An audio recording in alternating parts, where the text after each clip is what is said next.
Begin, begun, beganst, beginneth, humble among broadcast system number 195. It is Wednesday, July 16th, 2025. Welcome. Is anybody out there? Is this working? Is this thing on? Is the system on? Welcome to the most positive Juggalo podcast. In an attempt to turn over a new leaf, I decided to posture as positive. And we're gonna give this a shot. We're gonna give this a shot, this whole being positive for the sake of being positive gimmick. It's probably not gonna work out. I guess I'm gonna play a little song while I smoke. If I have a lighter, I do have a lighter. I'm going to play this song called Poopnuts. Poopnuts. Oh, and looks like we have a new gimmick in the chat, the top fans gimmick. So now y'all can compete for these little crowns and shit. But anyway, we're going to play this song of mine called Poopnuts.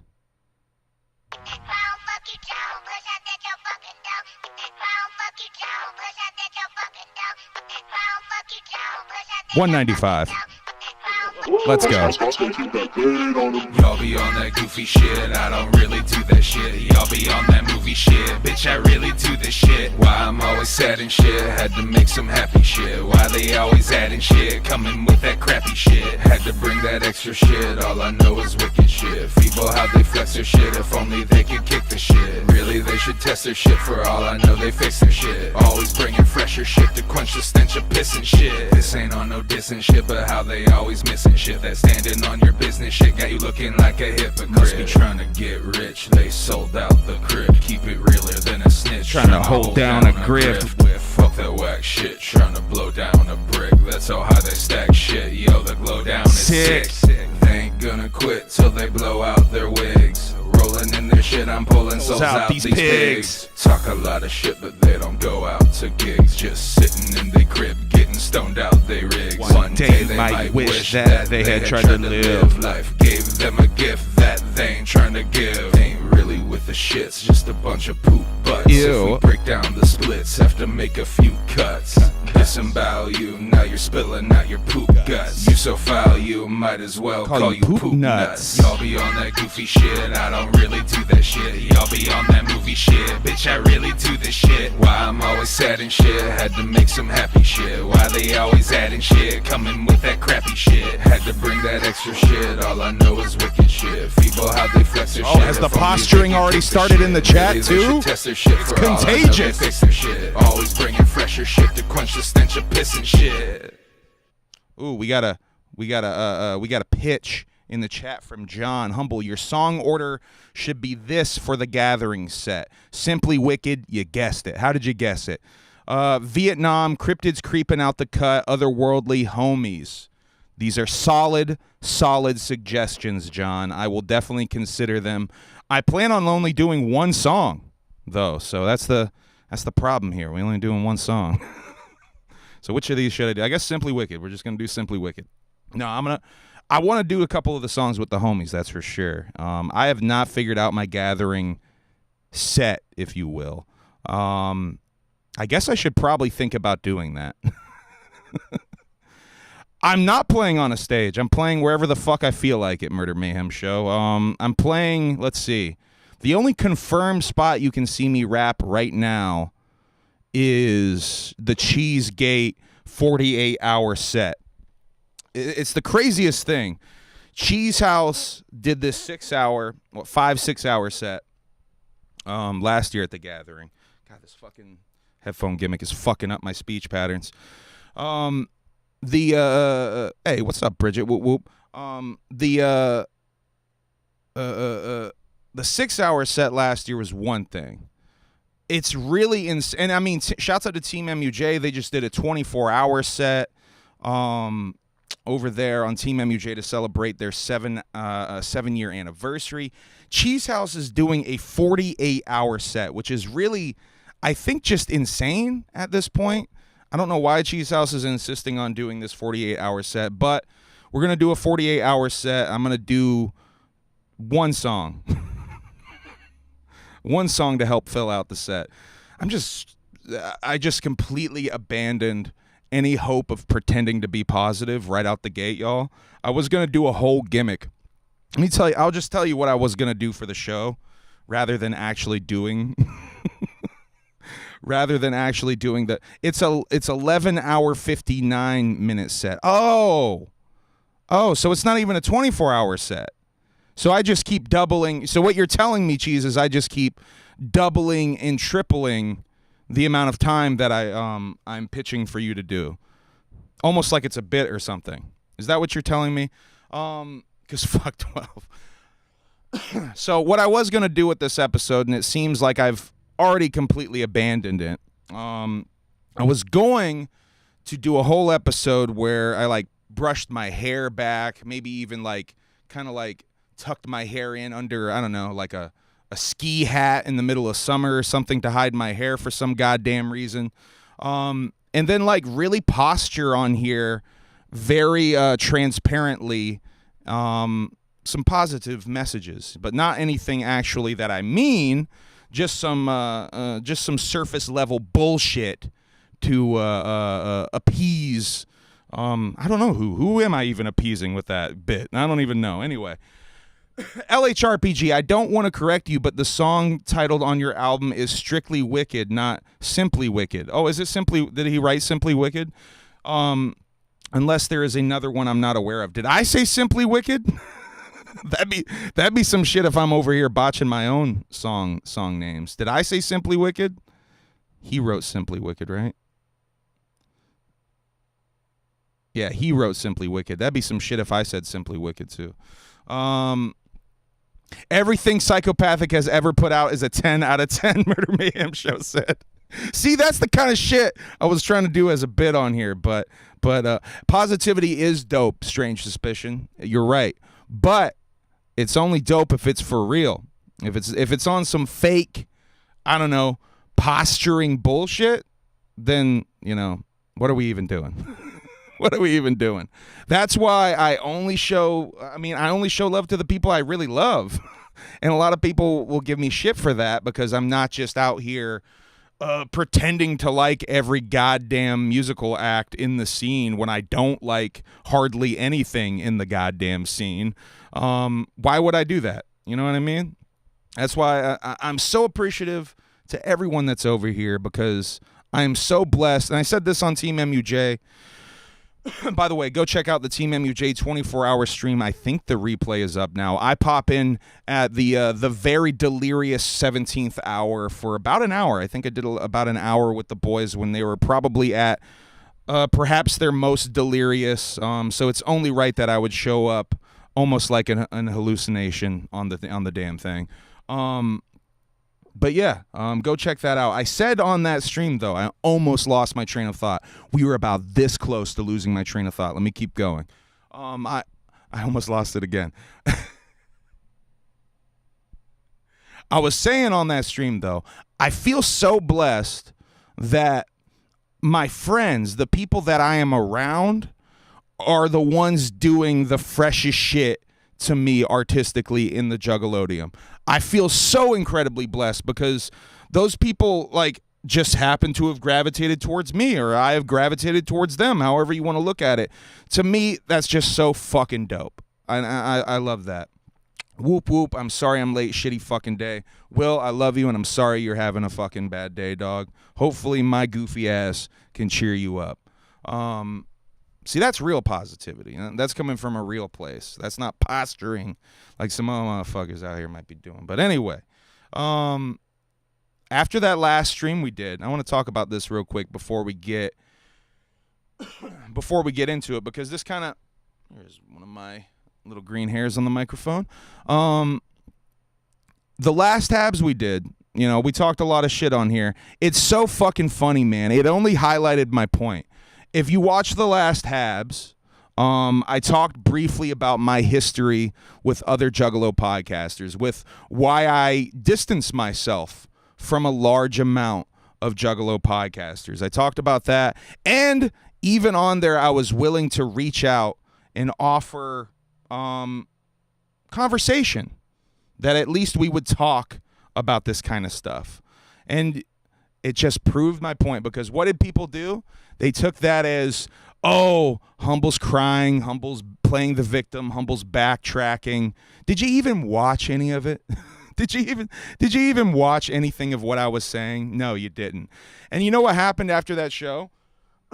You know what happened after that show, where I'm talking about how we should reach out, we should be able to have conversations, even if we do disagree on things, even if you think I hate you for whatever reason, even if maybe I really do hate you for whatever reason, reach out to me. Let's talk about these kind of things, because to me, I don't want to be living like my father, where I saw him literally die and hold grudges until his death, to the point where he had nobody around him. I don't want to end up like that. So people took that and said, Humble's playing the victim. And you know what they did almost immediately and during the show? They were threatening to dox me and my friends. Some of these same creepy fucking weirdos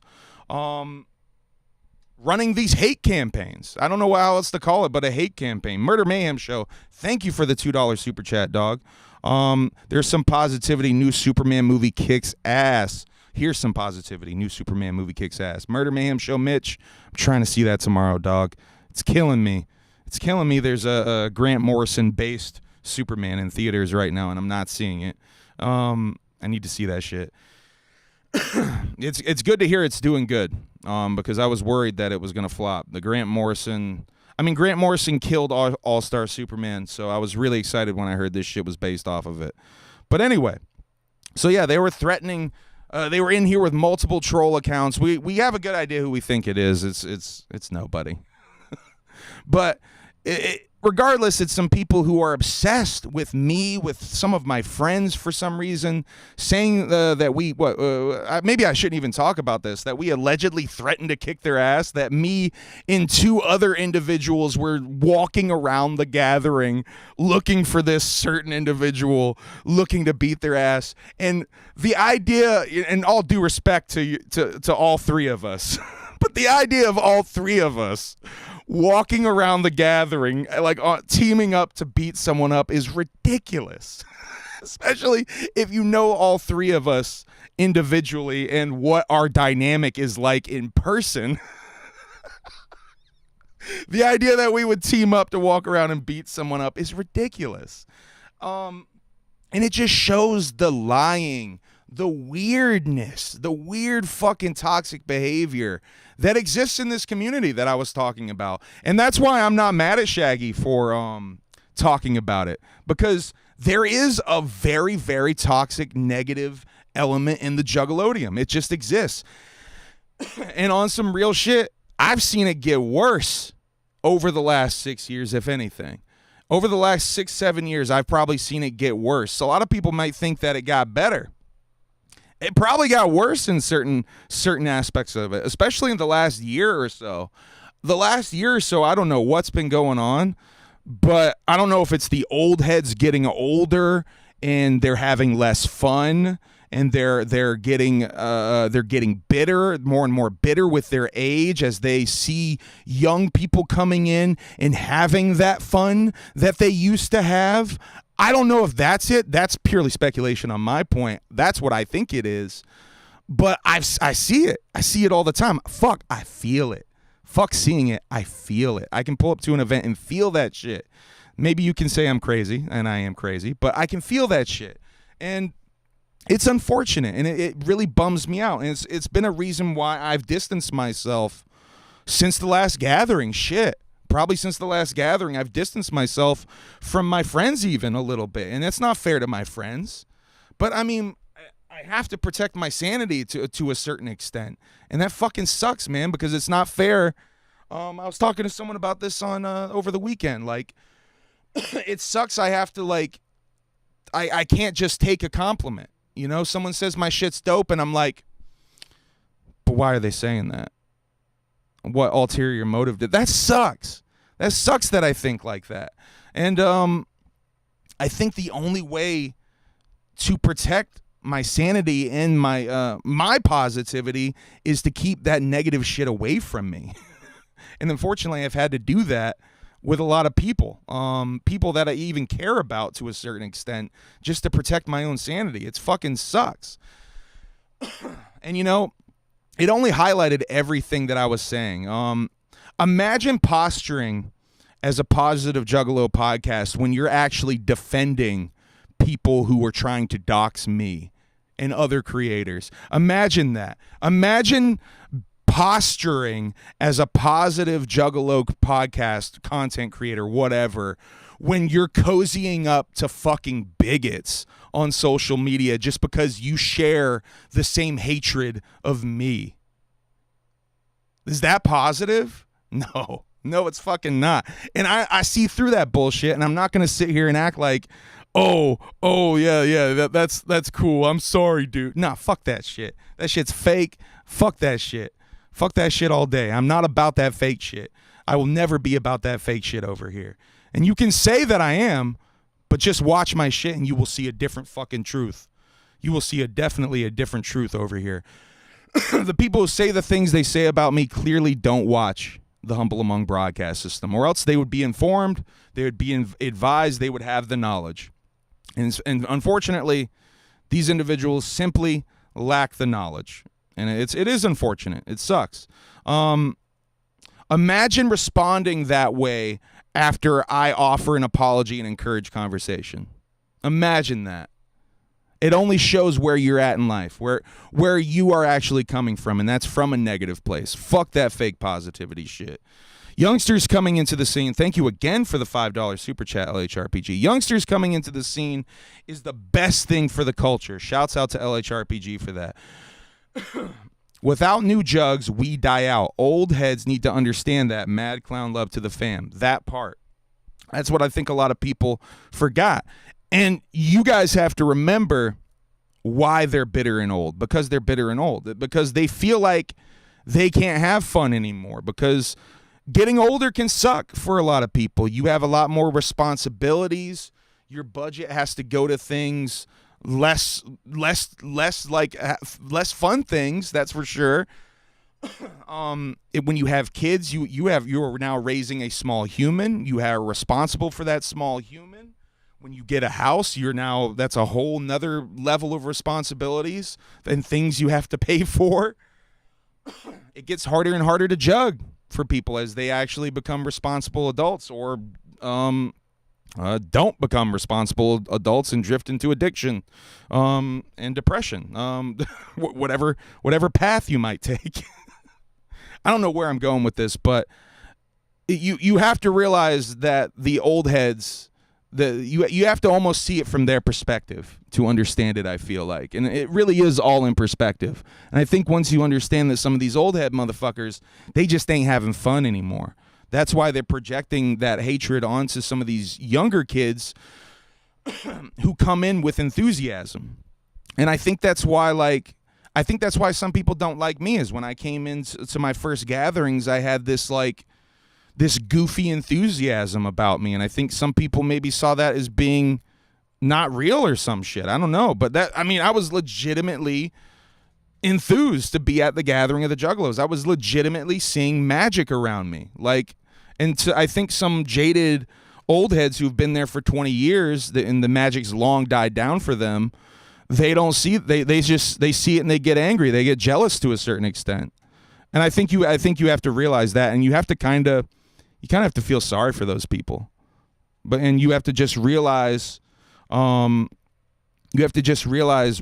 magic that you're having, and fucking just ride with that shit. Fuck that fake positivity shit, and fuck that negativity shit too. Ride with that real positivity. Ride with what feels right. Trust your instincts. Ride with what feels right. Anyway, I'm really on my ranty rant bullshit, but I wanted to get this stuff out because after the last episode, it was just so ironic to see the reaction, and it only highlighted everything that I said, and it continues to highlight.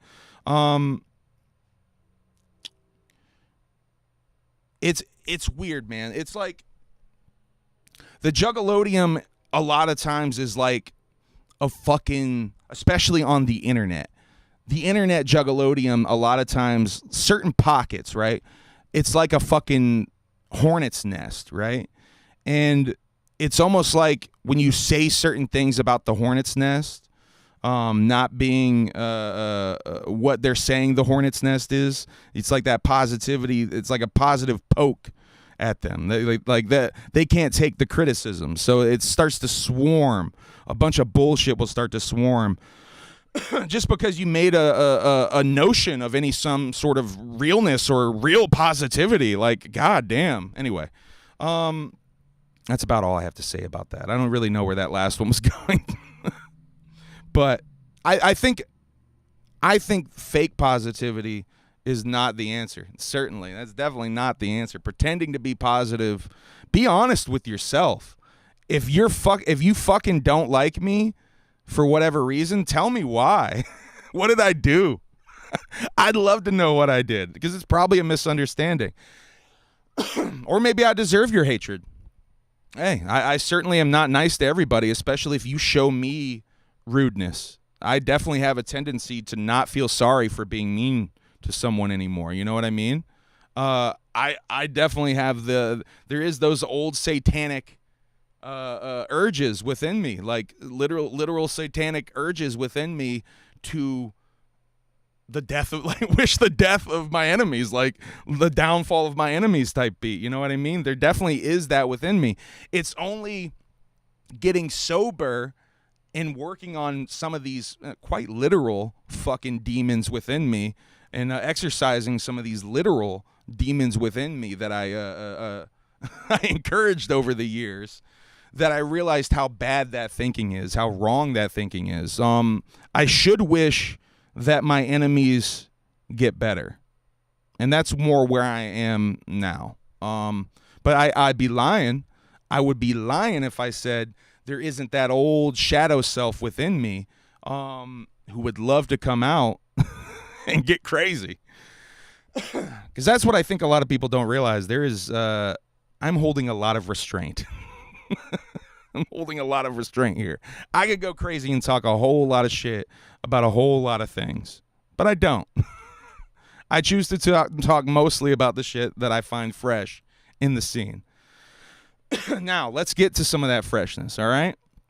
I tend to have Johnny the Homicidal Maniac running through my head all day. I feel that. Tony Bone with the $4.99 super chat. Check me out on Detonation Stage on day 2.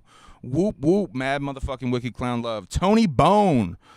That can't be your artist name, Tony Bone. You have to be part of something else, unless your artist name is Tony Bone. What's your artist name, Tony Bone, so we know what to look for on the Detonation Stage day 2? I wish for the downfall of my enemies, and all I got with this stupid t-shirt. I wish for the downfall of my enemies, and all I got with this was this bad karma. You know what I mean? Let me know what the name... oh, it is Tony Bone. Tony Bone. So check out Tony Bone on the Detonation Stage day 2. It straight up is his artist name. Check out Tony Bone on the Detonation Stage day 2. All right, I am so cottonmouth, and I smoked like nothing of that blunt, so I got to get a Celsius, and you guys know what that means. We're going to get so hype off. All right, I'm fucking out of here.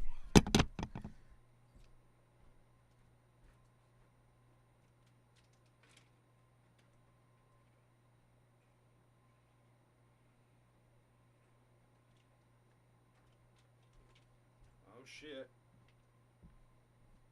And it's an orange one? Boy's about to get fucking crazy off the orange Celsius. What do you know about the fucking orange Celsius? Are you even a HABS watcher if you don't know about the orange Celsius? All right, let's get into some actual positive shit. Woo. All right. So, I don't know if you guys saw this video I did, but I was extremely blessed by the Duke of the Wicked and the Dark Carnival. And so Shaggy on the Shaggy Show talked a little bit. Shouts out to Murder Mayhem Mitch, by the way, once again. Half of these fucking... Y'all have to realize, if it weren't for Murder Mayhem Mitch, if it weren't for Murder Mayhem Mitch on the Shaggy Show sending super chats in, asking about the 6 Jokers card, we would get little to no updates about this 6 Jokers card that's about to drop. literally the majority of the update videos that I have done, I think at least half of them come directly from Murder Mayhem Mitch asking super chat questions about the 6 Jokers card. So Shaggy went and talked about it because of Murder Mayhem Mitch asking about it in the super chats, and he said that he said a couple of things.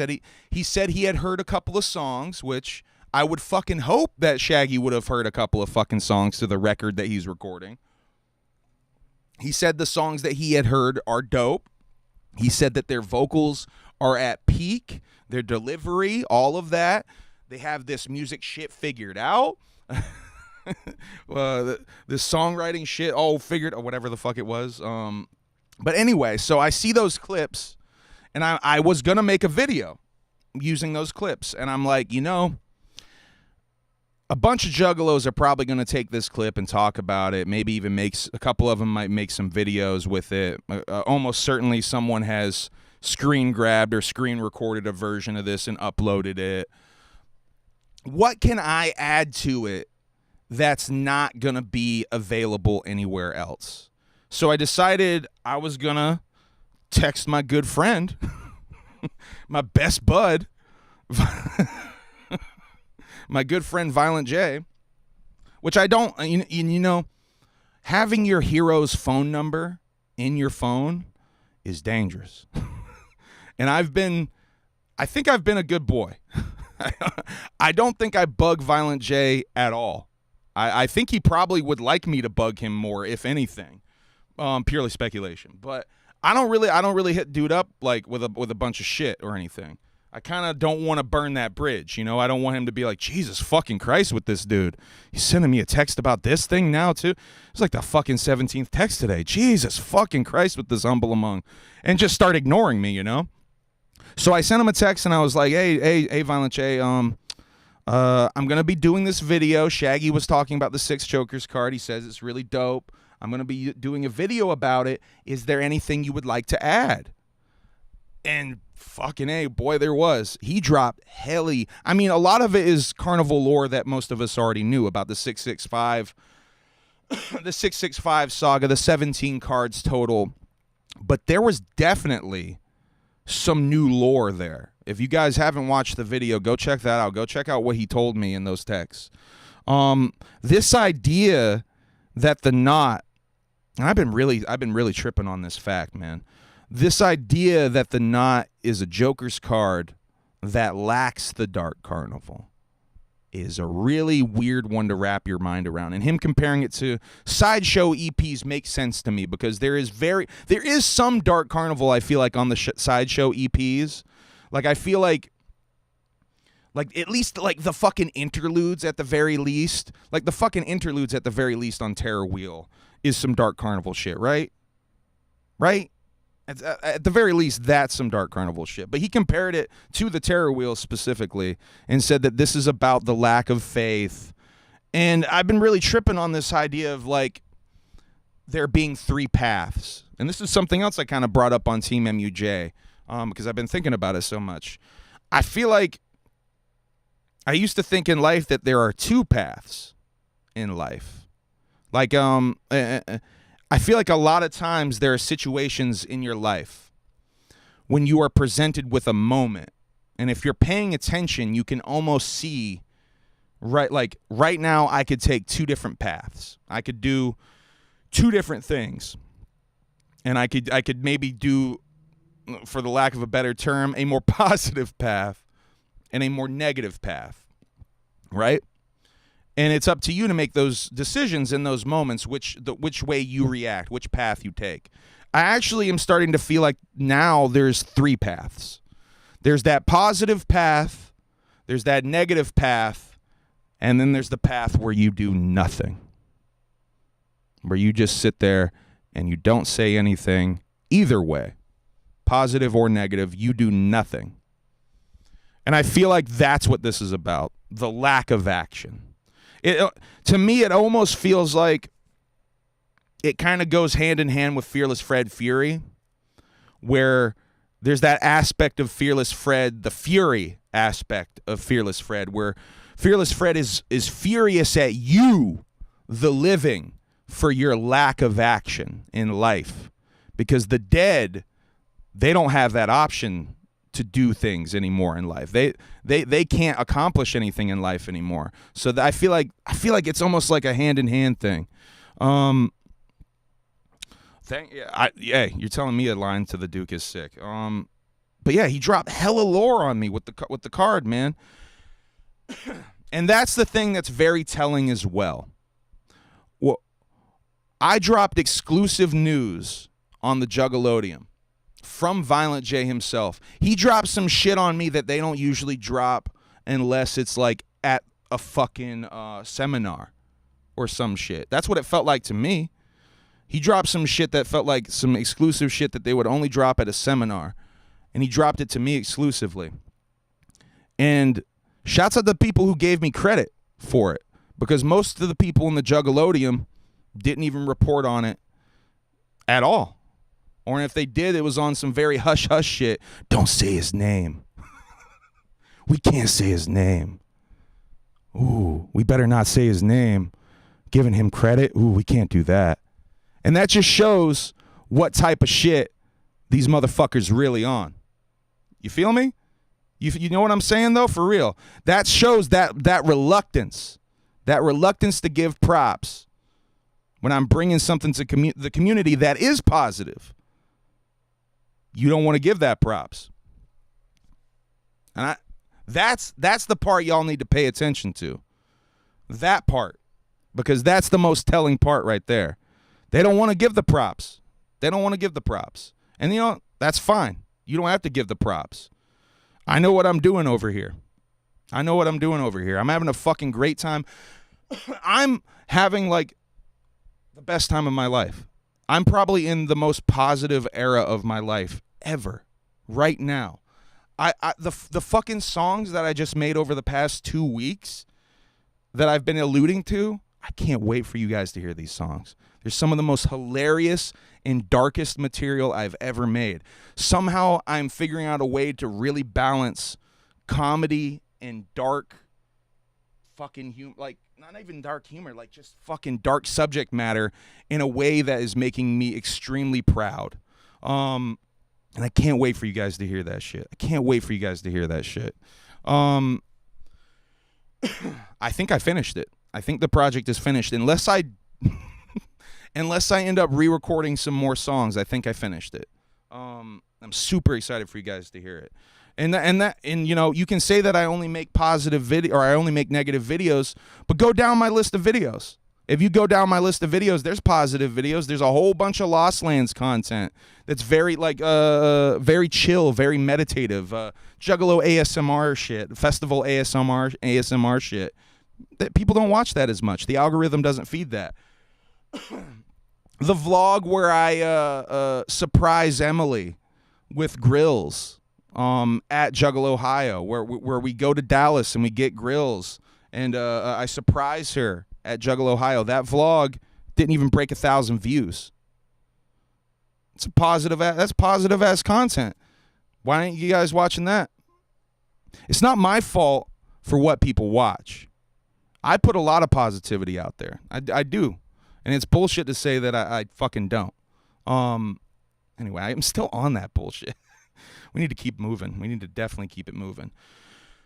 But anyway, shouts out to the Duke of the Wicked, Violent J, for dropping exclusive fucking knowledge on me. It fucking blows my mind that I am in a position where I can text literally one of my artistic heroes, if not the number one artistic hero. It's like him and Andy Kaufman are like my literal number one fucking artistic heroes, and I get to fucking, one of them's dead, so I can't text Kaufman. I can maybe text Tony Clifton, but I can't text Kaufman. I can fucking text Violent J, though. It's fucking awesome. And he's been nothing but nice to me. That's why you guys can't believe the fucking bullshit about Violent J being a dickhead. Because if Violent J was a dickhead to somebody, I bet you that motherfucker ain't going to tell you why. I bet you Bet you that motherfucker ain't going to tell you the real story of why Violent J was a dickhead to somebody. New to your channel, showing some love. Thank you, the Deep Cut Podcast, with the $2 super chat. Really appreciate that. But yeah, man, don't feed into the bullshit. I know there's so much negativity. When you see negative shit in the Juggalodium, I encourage you to not engage with it. Unless it's truly hateful and doing harm to somebody, do not engage with it. That shit will die out. It will go away. Instead, if you see negative shit in the Juggalodium, go do something positive. Log off. Go create something. Go make something. That's what I like to do. If I'm seeing too much negative shit online, I get off my phone and I go try to make something, whether that be a video or a song, or even just read, or even just fucking clean the house. Clean your fucking house. Do something. Get off your fucking phone. That phone is fucking poison. We are ruining our minds with that shit. As you guys are watching. Don't get off your phone until you're done watching this, though, okay? Stay on your phone for that long. All right. We're going to get negative now. We're going to talk some more negative shit. So, M&E dropped one Gmo Ski after Gmo Ski was revealed to have been arrested for spousal abuse and what was the other charge? Mayhem, I believe, was the other charge. 2 felony charges. No word on when a court date would be. Gmo allegedly in rehab, trying to appease the court. Now, here's the weird thing. Since then, M&E released a statement dropping Gmo Ski from the record label, and they deleted the statement. I don't know if you guys saw that. They deleted the statement. So is that like a double whammy PR move? Because to me, I was saying over here they need to drop that statement ASAP, because the longer that this is out in public information in the Juggalodium and they don't drop a statement, the worse that looks. To me, it's almost now they're like double fucking PR move of getting rid of the statement. I mean, that's kind of fucking crazy. To me, that means they're running away from it. What do they know? I talked up on here last time that, Steven, I swear to God, I talked on here last time that, he was bailed out like over a month ago. 2 months ago or something? It was like May, right? Was it May he got arrested? This didn't come out till like almost a month, over a month later. Who bailed him out? How long? When did M&E find out about this situation? Did they know? Do they know a little bit more? Why delete the statement? To me, that means they're very quietly being like, you know what? We can't even acknowledge this. Us acknowledging this might come back and bite us in the ass. We better get rid of this. That's very interesting. I wonder what is going on with that. Hey, Shape, that is really sad and unfortunate, man. Oh, this is the Juggalo community. Everyone was cool with women beaters. Hey, unfortunately, that's one of the more negative and true to a lot of people. It is unfortunately true. A lot of people are fine with it. A lot of people are fans of them. It's unfortunate, man. One of the things that really turned me off to the scene, talking about not really. Anyway, not gonna even get into it, but yeah, what Shape is saying is true. That's one of the more negative parts of the scene, is that it is tolerated to a certain extent, and it shouldn't be. It shouldn't fucking be tolerated at all. And here's the wildest shit, y'all. Not only is it being tolerated by certain people in the scene, quote unquote, it's being defended. I've seen some of these motherfucking Gmo fans actually defending this trash. Not in my comments, thank God, but some light ones. There's some light defensive, actually. There's actually some people lightly defending Gmo in the comments. Not full on being like, I still ride with the dude. Y'all acting like y'all never beat a woman before. Like, what the fuck are we doing? What are we even doing? How is any of this able to fly? Like, do these people not play shows? Do these people not get checked? No, the simple truth is no, they don't. They don't get checked. It's just fucking, it is what it is, man. Here's the fucking really crazy thing. Gmo dropped a fucking single on Friday with a shitty AI cover called Catfishing. I have not listened to it. I hit the play button so I could take a closer look at the artwork, and I was like, fuck, I shouldn't even hit the play button on that shit, because that might have just gave him a play or something. That might have, just me hitting the play button to look at the artwork might have just given him fucking dude a play. So I haven't actually listened to it. I actually hit the play button to fucking look at the artwork. Felt guilty about it because now I realize I'm part of the problem even by hitting the play button. He dropped a single called Catfishing. I'm very curious to listen to it just because, like, I'm curious what the content of the song is.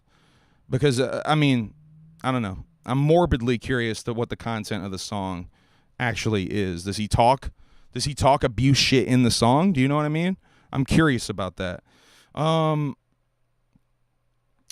Here's a weird story. So the gathering of the Juggalos announcements, we're going to get into those here in a second, right?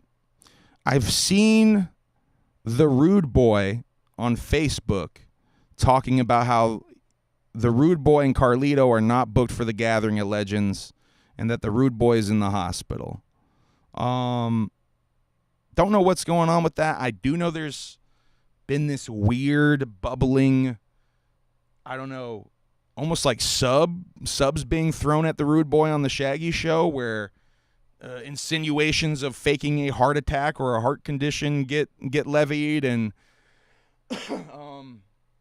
hints at Manny having a big problem with Rudy as well, with the Rude Boy. Not Rudy like Violent J's Rudy, but the Rude Boy Rudy. I wanted to say earlier when you were talking about new kids in the scene, I got to take my 15-year-old son to his first ICP concert in Omaha, and it literally changed his life. That's fresh. See, I love that. I love that shit, man. And to me, I really don't understand how people have a problem with new people coming in the scene at all. I just don't get it. Yeah, what is the deal, though, Bizarre? Bizarre said Shaggy doesn't like them, Rudy and Carlito. But why? What the fuck happened? Did he really, like, fake a heart? Was it when he, like, he put up a GoFundMe that he said he had a heart attack? Was it all that? I don't know. All that purely speculation. I really have no idea. But yeah, Rude Boy saying he's in the hospital again. Might be a boy who cried wolf situation there, but definitely crying a little bit about not being booked for the gathering.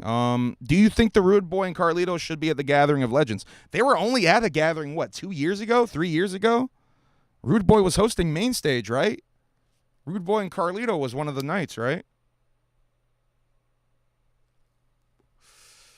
I want to say that was the Wicked Clowns from Outer Space year. That was the Psychopathics from Outer Space year.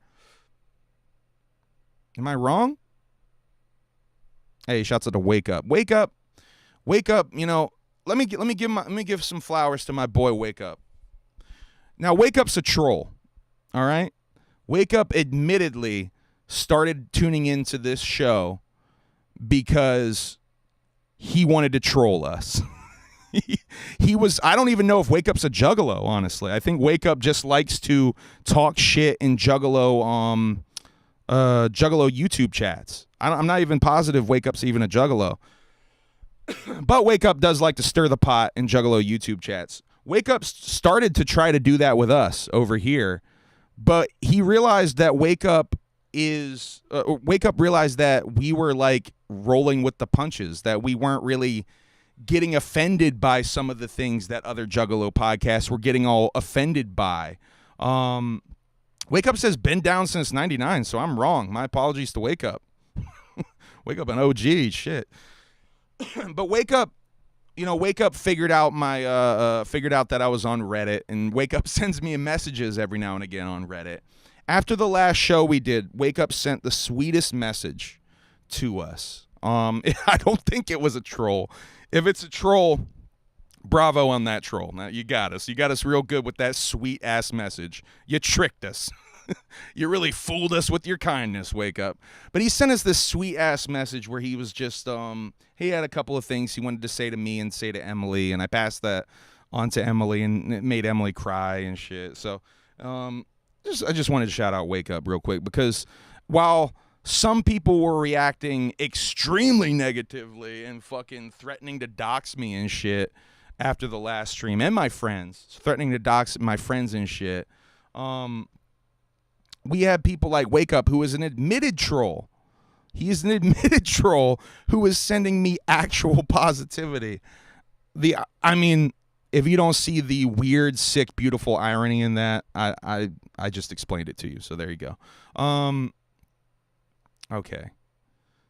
I think we are ready to get into gathering announcements now. So last episode, I was talking about how we needed Bone Thugs and Kottonmouth Kings.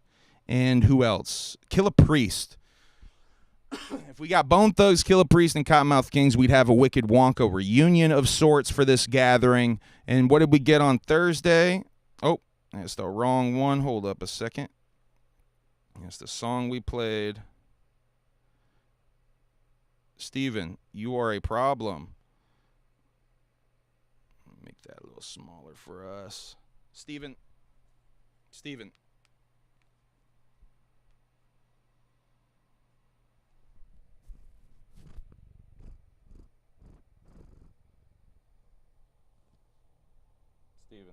You got something you want to say? Hypnotized Ninja with the $5 super chat. Shouts out to Hypnotized Ninja. Gmo and M&E are under investigation by Jules. Bruh. God, that's a nightmare of mine. No one show Mike David my shit. I do not want to be under that microscope. Holy fuck. Shouts out to Red Bar, though. That shit is funny as fuck. Shouts out to Hypnotized Ninja for sure. Fuck, where was I going? Steve-O distracted me, then thinking about Red Bar is watching. He's distracted me. Oh yeah, Kottonmouth Kings. So we got a Kottonmouth Kings. We got a Kottonmouth Kings announcement last week. What was that, Thursday? I believe this announcement was. Yes, this was almost a week ago. Get rid of poop nuts.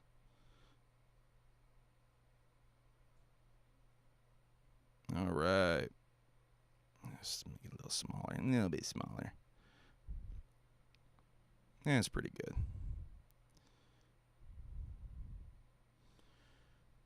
All right.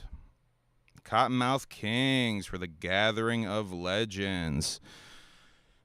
Thick mists of the most potent smoke ever to fill the lungs of mankind unfurl across the gathering stage, rising high to the sky in a massive karmic cloud. Enter D-Loke, Taxman, Chucky, and Judge D, collectively known as the Bootleg Kottonmouth Kings. The legend continues as these founding fathers of both the independent rap and marijuana legalization movements throw down the gauntlet to show the world why they still hold the crown. Their mission is nothing less than to bring trippy vibes and good times to the Juggalo audience in a way that honors all eras of the kingdom. It's about to get crazy and hazy till the whole crowd is moving like Patrick Swayze. Okay, Creeper, you got some bars. I see you. Baby. Oh, shit, he added another one. Patrick Swayze, baby. Holy fuck. The legacy of the Kottonmouth Kings has rolled tightly into gathering history since back in the day, like some Cali Loud and a Detroit Dutch Master. They played one of the first gatherings. The first gathering? Did they play the first gathering? I think they did. So leave it to KMK to light it up and keep the party going at the Gathering of Legends. Very excited to see some version of the Kottonmouth Kings at the Gathering of Juggalos, even if it is this strange new bootleg version of Kottonmouth Kings where they do the hooks to a lot of songs you recognize, but what's this verse? There's a new verse on this one. It's fine. It's almost like seeing Kottonmouth Kings. It's almost like seeing it, but there's a couple of moments of like you want to go into a certain verse and you're like, oh, what is this? What is this though? But I'm excited. They need to be there. Kottonmouth Kings need to be there. I'm glad that they're there. All right. Friday, they announced Miss Juggalette. A rather controversial posting too, because if I'm correct, and this is purely speculation on my part because I kind of missed all of this controversy last year. This girl posted with a rebel flag or something. Why is she called Confederate flag Juggalette or something? Purely speculation. I could be wrong. Was that last year? I saw some people posting some things. Chat? Was that the deal? Chat, educate me. Is that the deal, chat? Yeah, right? Someone found some shit on her social media or something. On some Michael Lawless shit.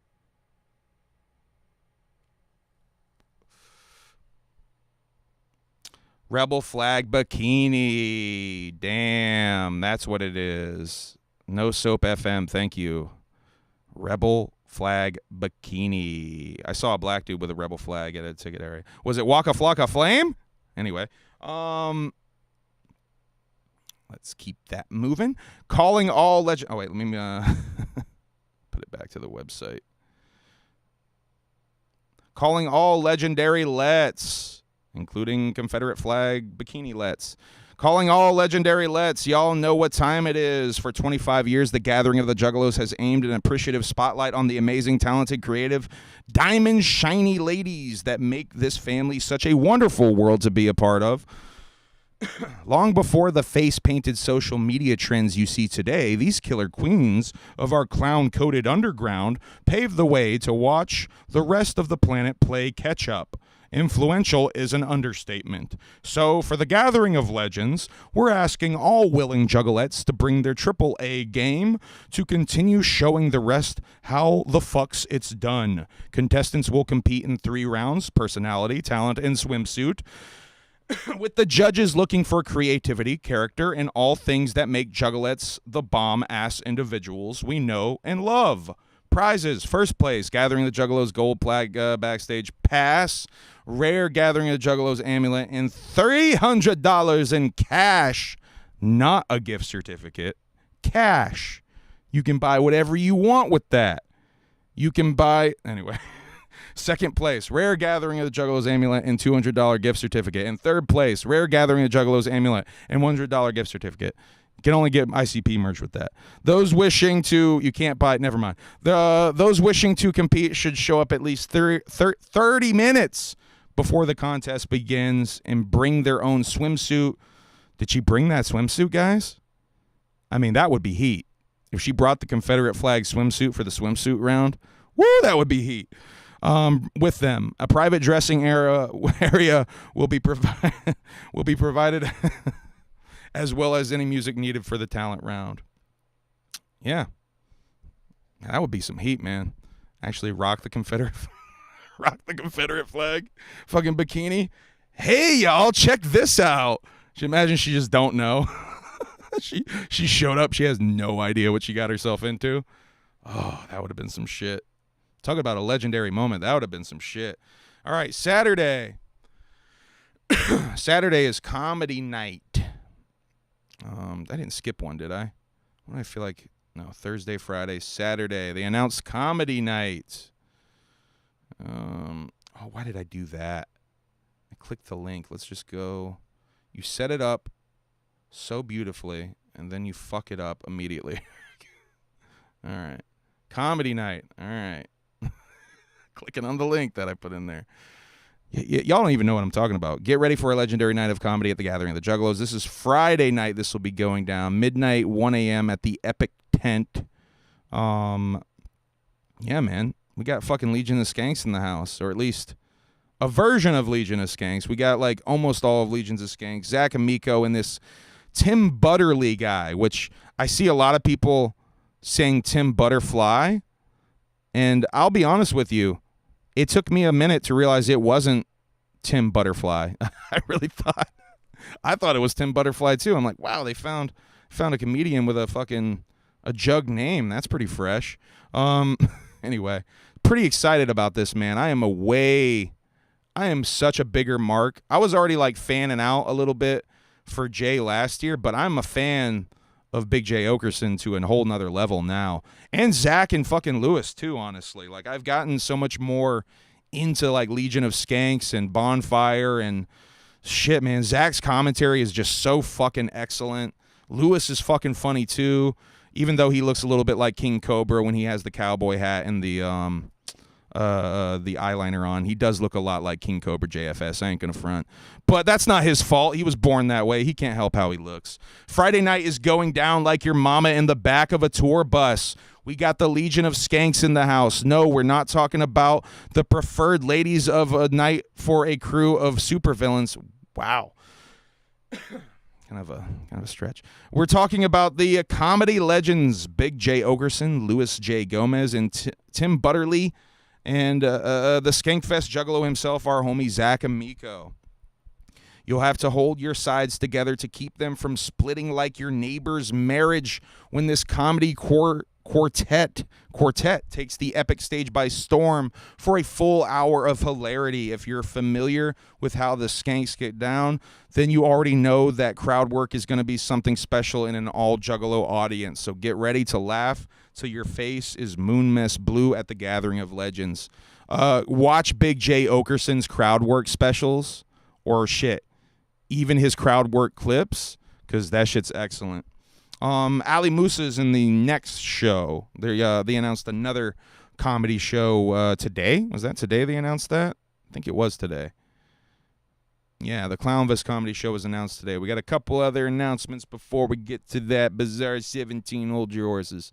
Catch up with the chat a little bit.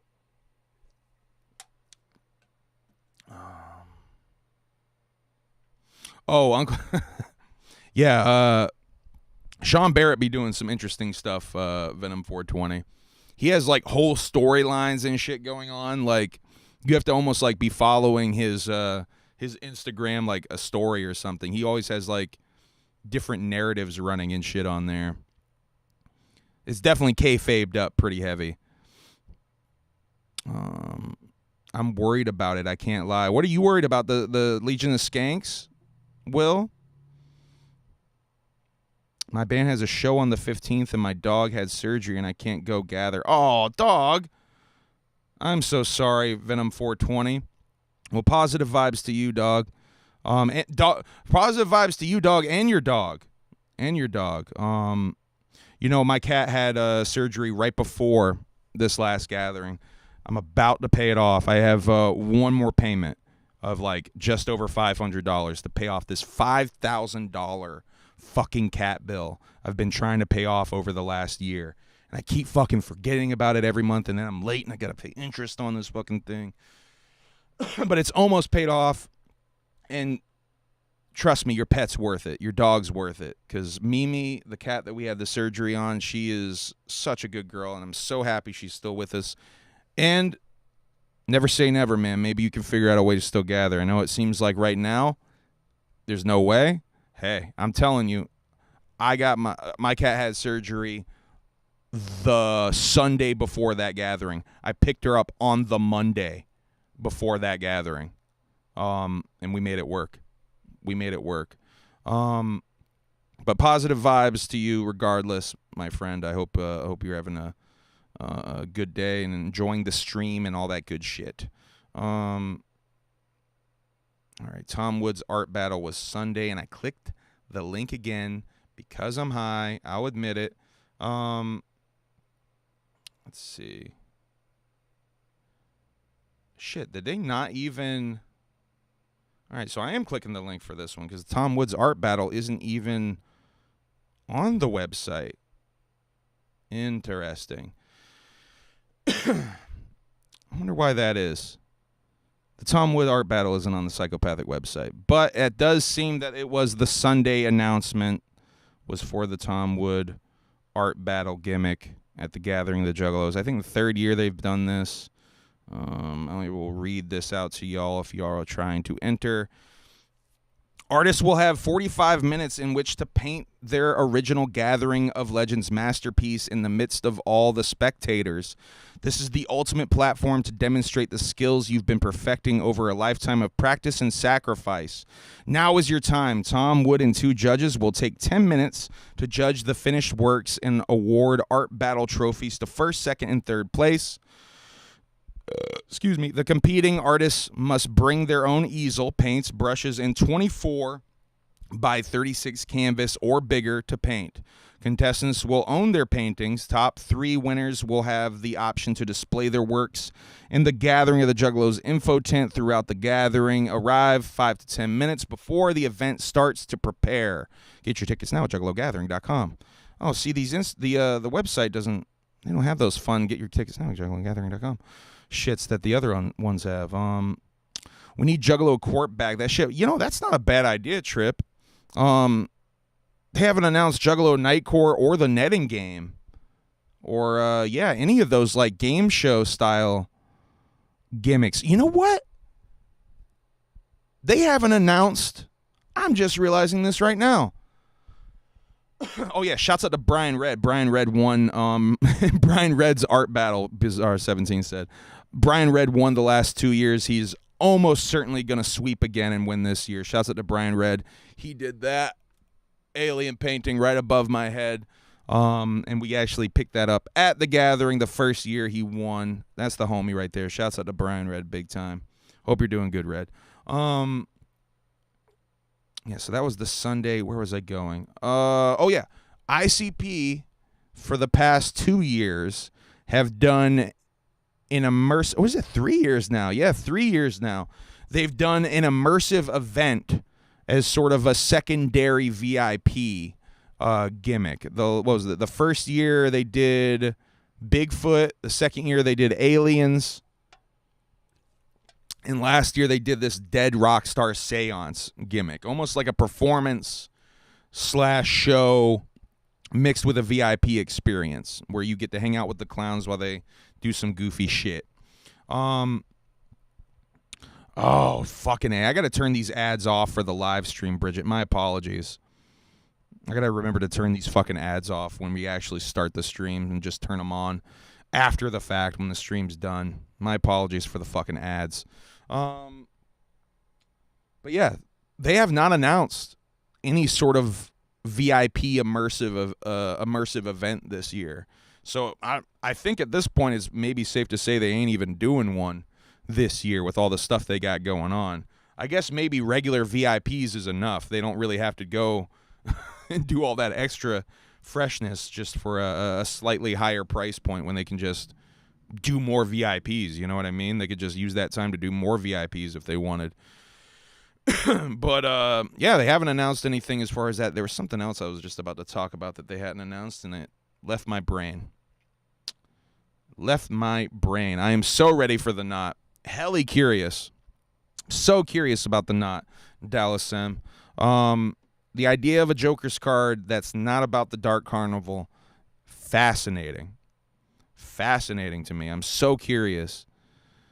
Best lineup since Super Gathering, easily. I don't know, man. Super Gathering's pretty fucking stacked. It's definitely stacked, though. It's definitely stacked like the Super Gathering. I just wanted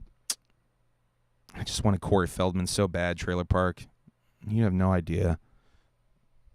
My whole year has been about hopefully seeing the Feldster on Mainstage. 3-6 is all I need. Hey, you know what? 3-6 is like gonna be worth the whole fucking thing in my mind. Never got to see 3-6. Gonna see a version of 3-6. That shit's gonna be dope. Yeah, Feld Dog. I want Feld Dog for Mainstage so bad. Especially with the skanks there, dog. What are we doing? What are we doing? We got the Legion of Skanks right there. They're right there. You're telling me you couldn't convince Corey? Just tell him there's plenty of Juggalettes that would be his angels. Or some shit. Yeah, man. All right, let's continue with the announcements. I'm just talking shit again.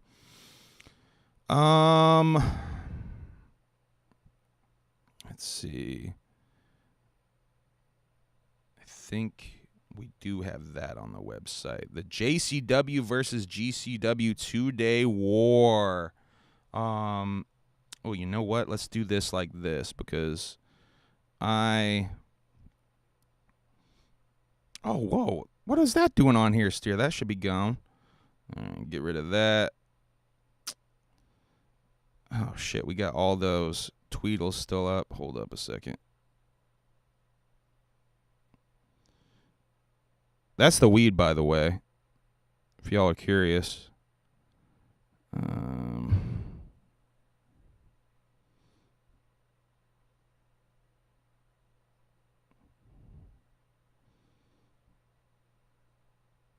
right, reload the stack.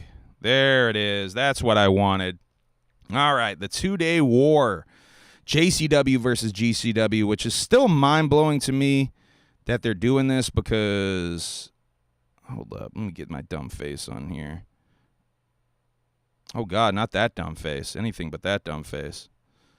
All right, that's better. This is still a trip to me that this is even happening because me and Kosuke would always talk on these old wrestling streams how we want GCW and JCW to be at the gathering. We'd almost literally pitch this, a JCW versus GCW at the gathering. So this is still such a fucking trip to me. Once again, positive vibes, first of all, to my homie Tommy Grayson from the Backseat Boys.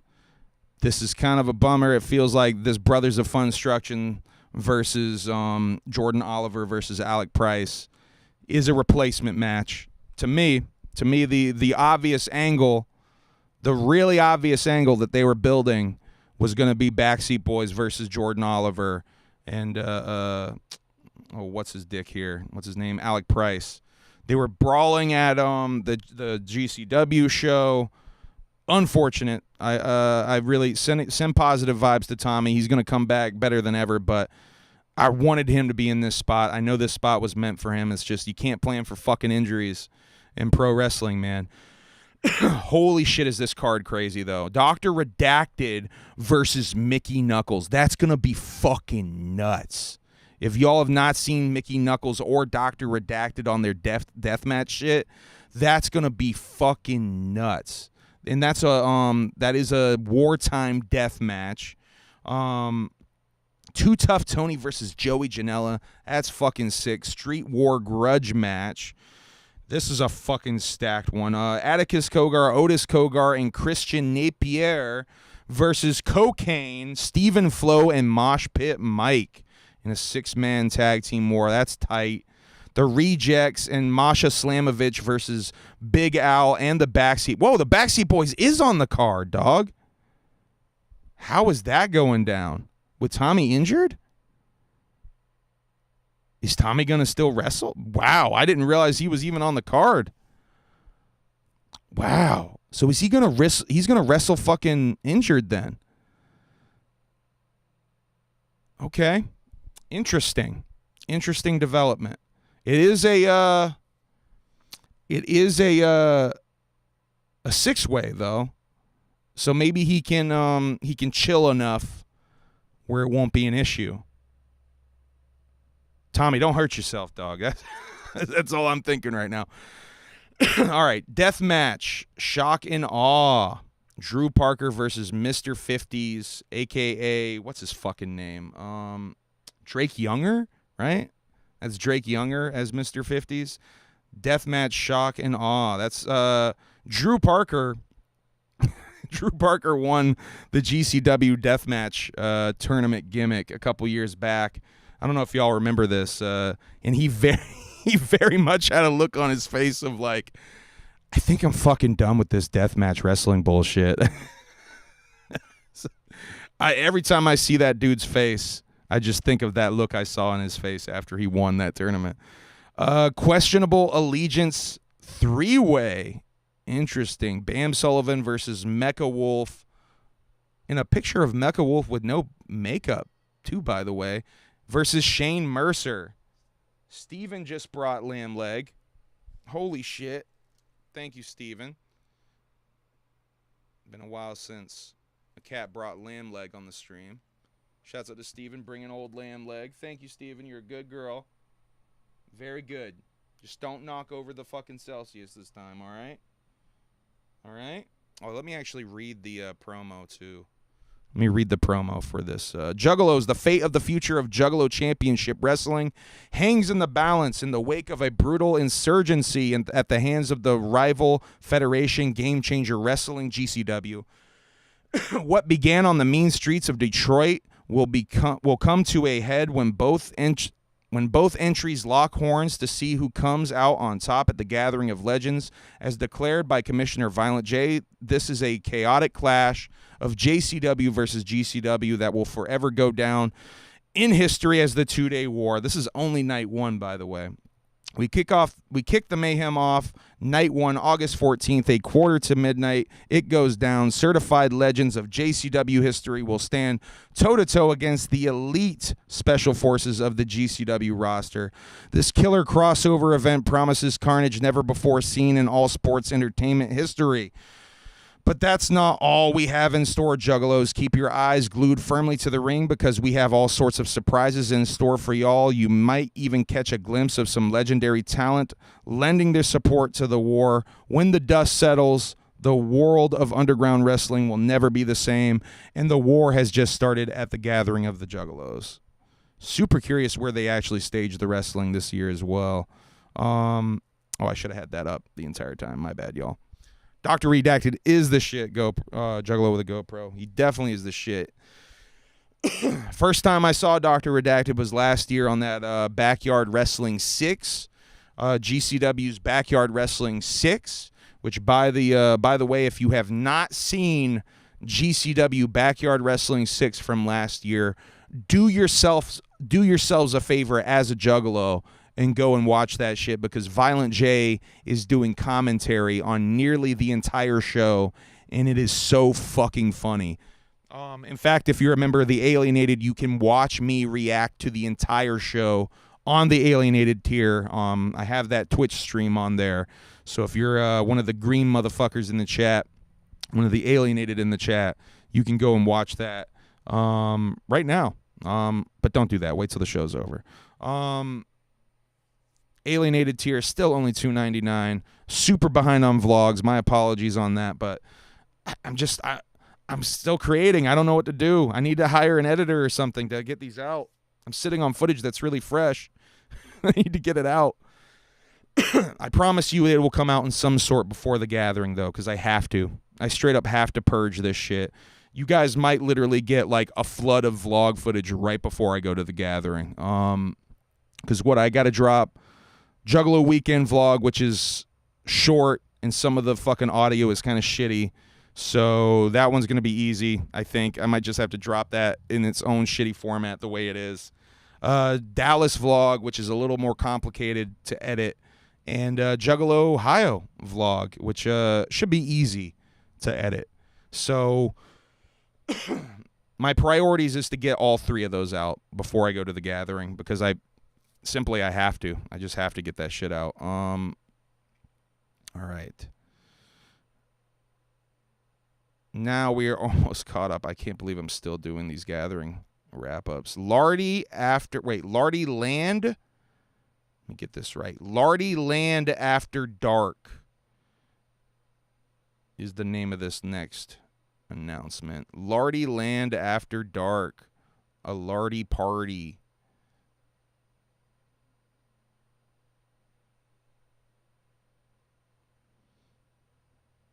All right. When the moon rises over the Gathering of the Juggalos, Lardy Land After Dark ignites like a sugar-rushed fever dream dipped in glitter, sweat, and total unhinged chaos. This is a neon-drenched, bubble-blasted wonderland for the wicked and wild. Welcome to your midnight playground. The air is thick with black lights, glow paint, and the hard-hitting pulse of DJ Johnny Rip. Guiding the madness with pure magnetic energy is your host, 23 Cups, making sure the vibe stays loud, lit, and legendary until dawn. And of course, the one and only Lardy B, the Cotton Candy Queen, will be front and center all night long. If you've ever dreamed of partying with Lardy's twisted version of Candyland, this is your golden and glow-in-the-dark ticket. So grab your crew, slather on that neon paint, triple up your glow sticks, and get ready to dance till you're soaked in sweat and stardust, because once the black lights flicker on, Lardy Land comes alive. Get your tickets now at juggalogathering.com. What do we got? The Clownvis shit is the last one. That was announced today. Clownvis's Killer Comedy Hour with Ali Musa. Shouts out to Relic. I know Relic has really been trying to sell me on Ali Musa. I still have not checked out Ali Musa's content, though. Hosted by Uncle Jeff. Got Clownvis and R.O. the Realist, who I think was on last year's comedy show as well as with Ali Musa. That name does sound familiar. Oh, you thought we were done with the yucks. We got 2 comedy shows this year, which I was not expecting, but I will welcome 2 comedy shows. Think Again, Ninja, our homie with the big hair and the striking jumpsuit, the legendary Clownvis, is setting up shop in the Epic Tent to serve up comedy gold like Sequence on the King's Fit. He's not alone either. Bringing that LA swagger to the stage is Ro the Realist. He's joined by Austin's own stand-up savant, Ali Musa, all hosted by Uncle Jeff, who might not be quite legendary. Hey, but people say nice things about him. That's like me. And one thing is for certain, he is definitely a Jeff. That's also like me. It's an hour of hilarity and offbeat, as offbeat as a local rapper with fruity loops. What? In a half-baked gimmick. That's so insulting to local rappers with fruity loops and half-baked gimmicks. That's negative.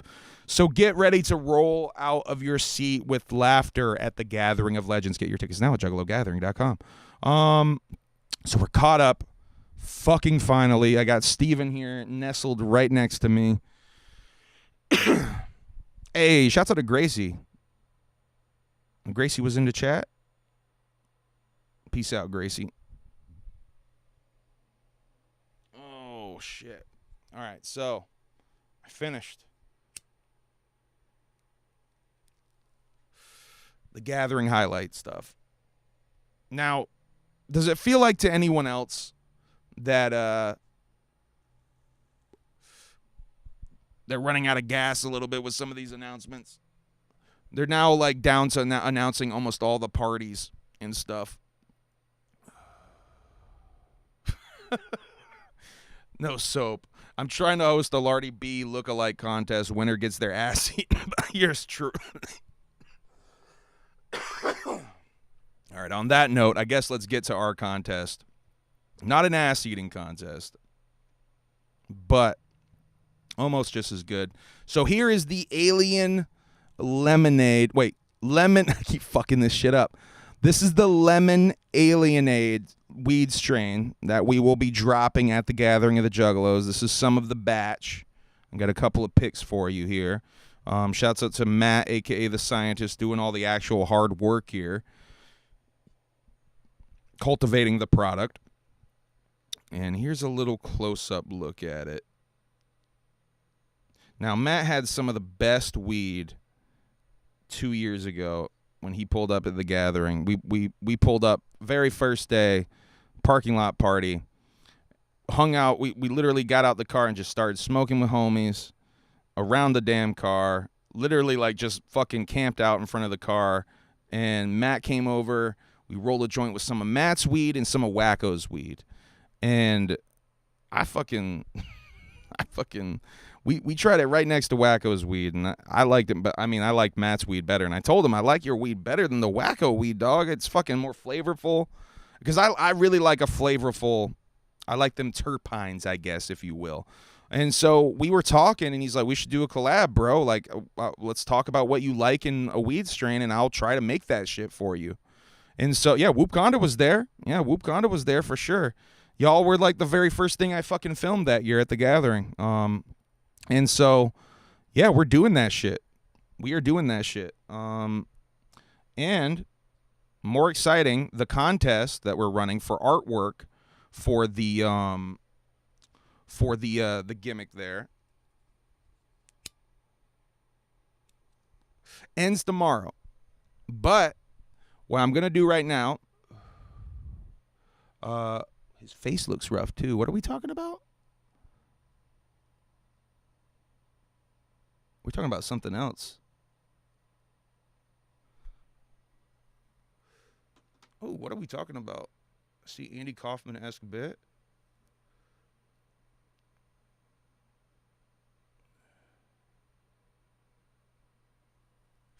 Ooh, Mike Abney in the chat says, if there's any Juggalos in Alliance, Nebraska, stop by the Carnival tonight and see me at the hang time and win a $100 prize. So if you're in Alliance, Nebraska at the Carnival, go to the hang time and you can win $100 perhaps. What are we talking about? Are we talking about Sean? Oh, we're still talking about Sean, Uncle Jeff. I see what we're doing. We're still talking about Uncle Jeff. But I have about 6 entries right now. The cutoff is still tomorrow. We're going to vote on them tomorrow. But I figured I have the 6 entries. I might as well load them in to make the stream easier tomorrow when we do the voting stream. And I can show you guys the stream. I can show you guys the entries so far, right? So here we go. I'm going to show you guys the entries. And I need your help. One of these I fucked up, and I can't figure out... I can't figure out who sent one of these, so I need your help with one of these. Humble, do you think Bone will play The Gathering of the Juggalos? If so, they have to play Thug Pit with ICP, Tech, KMK, and Isham if he's invited, you think? Man, I hope so. Bone and Killah Priest are the only ones left off of that Wicked Wonka tour, so I really hope Bone. And they said there was one more big announcement for Mainstage, but I feel like... Hold on a second. Let's find out. Shaggy said there was one more big announcement for Mainstage, right? I'm going to do some investigative journalism right now in front of your silly little faces. So I'm at juggalogathering.com right now, right? I'm going to Legendary Stage. And if I see Kottonmouth Kings here, that would be the final act announced for Mainstage, if you are to believe one Shaggeth Too Dope, who is not always the most reliable narrator when it comes to his own bullshit. With all due respect, Shaggeth Too Dope. All right, I'm not seeing Kottonmouth Kings there. So to me, that means, let's see, Detonation Stage. That's got to be late night Detonation Stage or something, right?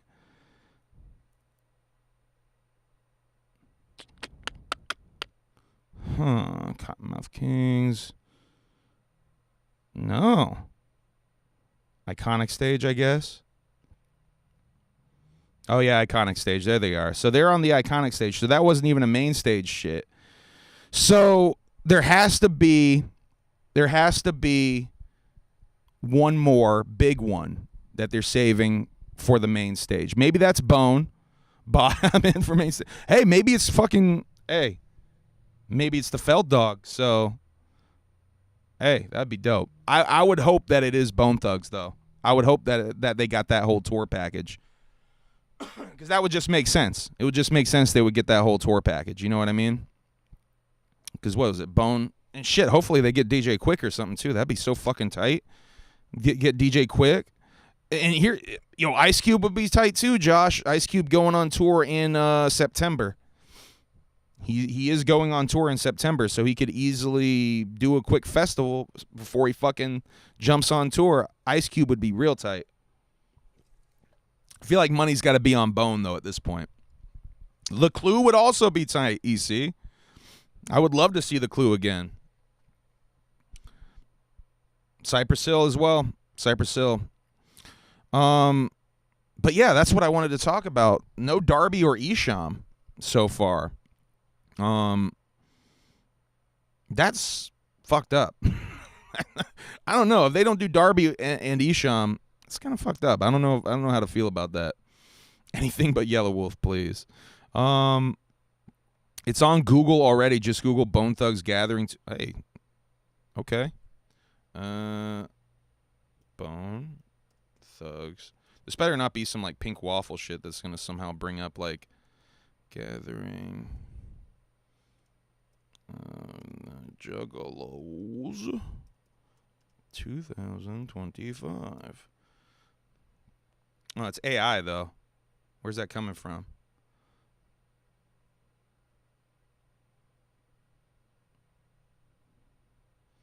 Yeah, see, that's AI, though. Where is it coming from?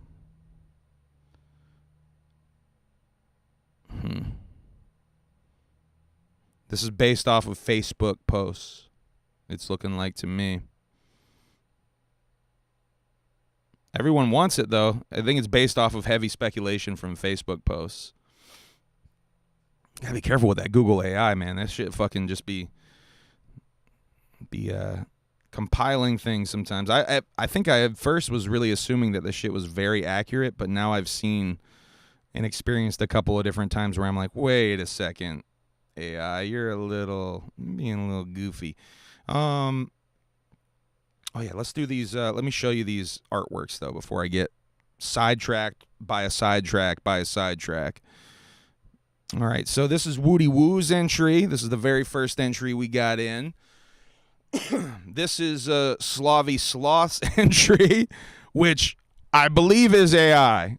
Chat, let me know if you think this is AI. I think we have to disqualify this one because it is AI, but maybe he drew this. Maybe I'm wrong. Maybe I'm an asshole. But it certainly looks like AI, and it's quite funny though. I do like it.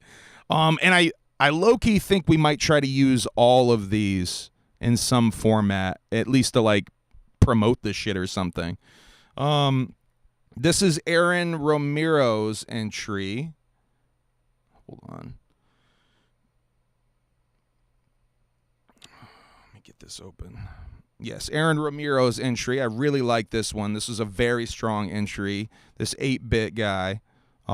Really dig this one. Now, this is the one I need help with. They signed the corner, and I cannot remember. Oh, this is Ninja with a Pencil, right? Ninja with a Pencil, I think this is yours. Yeah, that's got to be it, right? A ninja with a pencil in the corner. Yeah, that's got to be Ninja with a Pencil. Let me put that in the notes right here, so I don't forget again. Ninja with a pencil. Oh, man, because I changed it, it disappeared. This is... Who did this one? This is the UFO one. I got a title because I gave it a title. By Red Munchkin. This is Red Munchkins, which actually looks like it's actual paint on a canvas, which I super appreciate. Once again, I think I'm going to use all of these in some format.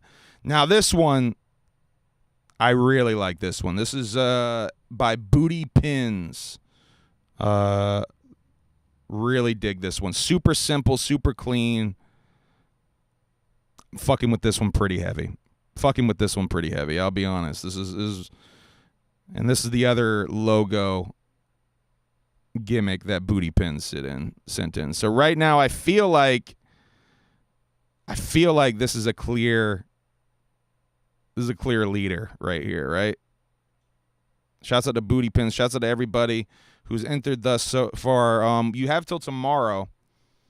Still to send stuff in. Send it to me either at my email, humbleamong@gmail.com, or you can send it to me in my DMs, humbleamong on everything. Now, I need to wrap this shit up. There was a human skin teddy bear that was found on the streets. Victorville. Where is this? Victorville, California.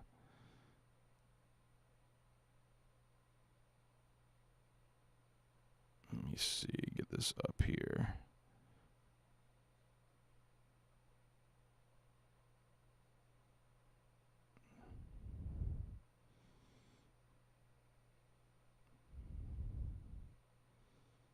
I don't know if you can see that. They think that teddy bear is wrapped in human skin. Let's see if we get a better... Yeah, look at that. No word on why it was abandoned, but if you're in Victorville, California, Juggalos, and you left your teddy bear. It's waiting for you to be picked up at the Victorville police station. I mean, I just feel bad for the poor teddy, honestly. Poor teddy bear got left behind. Poor guy. Let's see. Paranormal investigator Dan Rivera died at the age of 54 while doing a haunted tour on the, what is it called? The Devils on the Run tour in Gettysburg, Pennsylvania, allegedly one of the most haunted places in America. This tour is like a haunted items tour, and it has like the OG Annabelle the doll. No word on how dude died, and any of the things I didn't see. No one was like, I mean, he had to have died from like a heart attack or something, right? He got too freaked out. But I love that they're like trying to push that Annabelle the creepy doll killed him. What do y'all know about Robert the doll? Do y'all know about Robert the doll? I put respect on Robert the doll's name. Robert the doll is the doll that kind of birthed Chucky. Robert the doll is like a little sailor doll. Super creepy looking. Hold on, I'll show you guys Robert. But some dope lore about Robert the doll. He did inspire Chucky. Here's Robert. He's sitting in a museum in Florida. Put respect on Robert's name. I do think that Robert is legit cursed. I think. There's been stories of people like touching or disrespecting Robert, and like, if you see actually right here, let me go back. Let me show you guys. If you see right here in this picture, see all those like letters and stuff behind him? All of that, all those letters and stuff. Hold on, let me get that a little bigger. You see all those letters and stuff behind him? Those are all letters from people who disrespected Robert the doll and then wrote him asking for forgiveness for the curse to be relieved. Darby said, I've met Robert. It's terrifying. Dog, you are brave. I don't know if I could go in there. Shouts out to Darby. Dog, I don't know if I could go in there. Holy shit. I'm legit shook from the lore around Robert the doll, for sure. Humble, another great stream. Congrats on all the success. Thank you. I literally grew up in the D. My mom's lived in Southwest Side. My pops lived on the East Side. And the Juggalo fan club was by mail. You do a... Oh, I think he sent enter. He hit that enter gimmick before he was done. I appreciate that, though. I had to ask to take a picture with it. Dog, you are brave, Darby. Yeah, because that's one of the things, right? Like, if you take a picture and you don't ask permission, that's one of the... You're going to be writing that letter, dog. Dear Robert, I'm really sorry I took that selfie and didn't ask permission. I'm an asshole. Love, Darby Otrell. Darby fucking letters on that wall. Yeah, Darby is fucking brave to do that, dog. Holy shit. I wouldn't even want to take the picture even asking permission. I'd be like, yeah, no, I'm cool. I ain't even going to risk it. He might get offended that I asked. Robert's like, this motherfucker a hound dog, dude. I'm going to curse him anyway. I didn't want to take that picture. Hound dog and ass motherfucking. Shouts out to Robert though, man. That lore is really fucking freaky to me. It really freaks me out. Let's talk about man. Did y'all see this festival? I think in Belgium, the main stage burnt the fuck down. Hopefully this don't get me in trouble. Yeah, check this out. So they were testing pyro at this festival, and this is an EDM festival called Tomorrowland in Belgium, I believe. And they were testing the pyro. Hold on, let me get this centered better. There we go. And they set the whole fucking stage on fire. I'm going to show you another clip here in a second.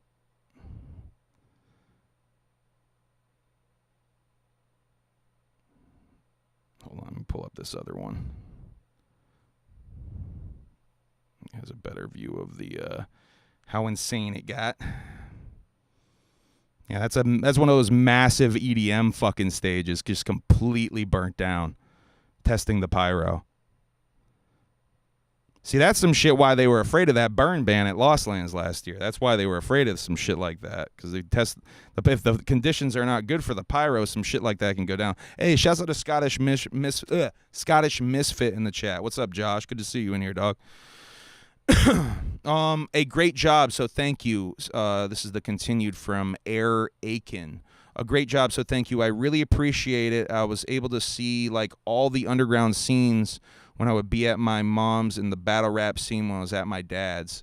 Yeah, that's fresh as fuck. So you experienced, Air Aiken, you experienced like a little bit of both sides of the culture. You experienced like the more rapidy rap, shelter battle rap scene of Detroit, and you experienced a little bit more of the actual fuck freestyle rap, I sell my shit motherfucking side of the rap scene. The actual like let's make music and sell music side of the shit. That's very interesting. Shouts out to Eric, and I appreciate the kind words, dog. And the lore, if you will. Let's see. I want to talk a little bit. I think I might make a video about this shit. Woody Woo. Hey, shouts out to Woody Woo. Member for 30 months. Always clown love to you and Emily. Thank you, Woody Woo. I appreciate you, dog.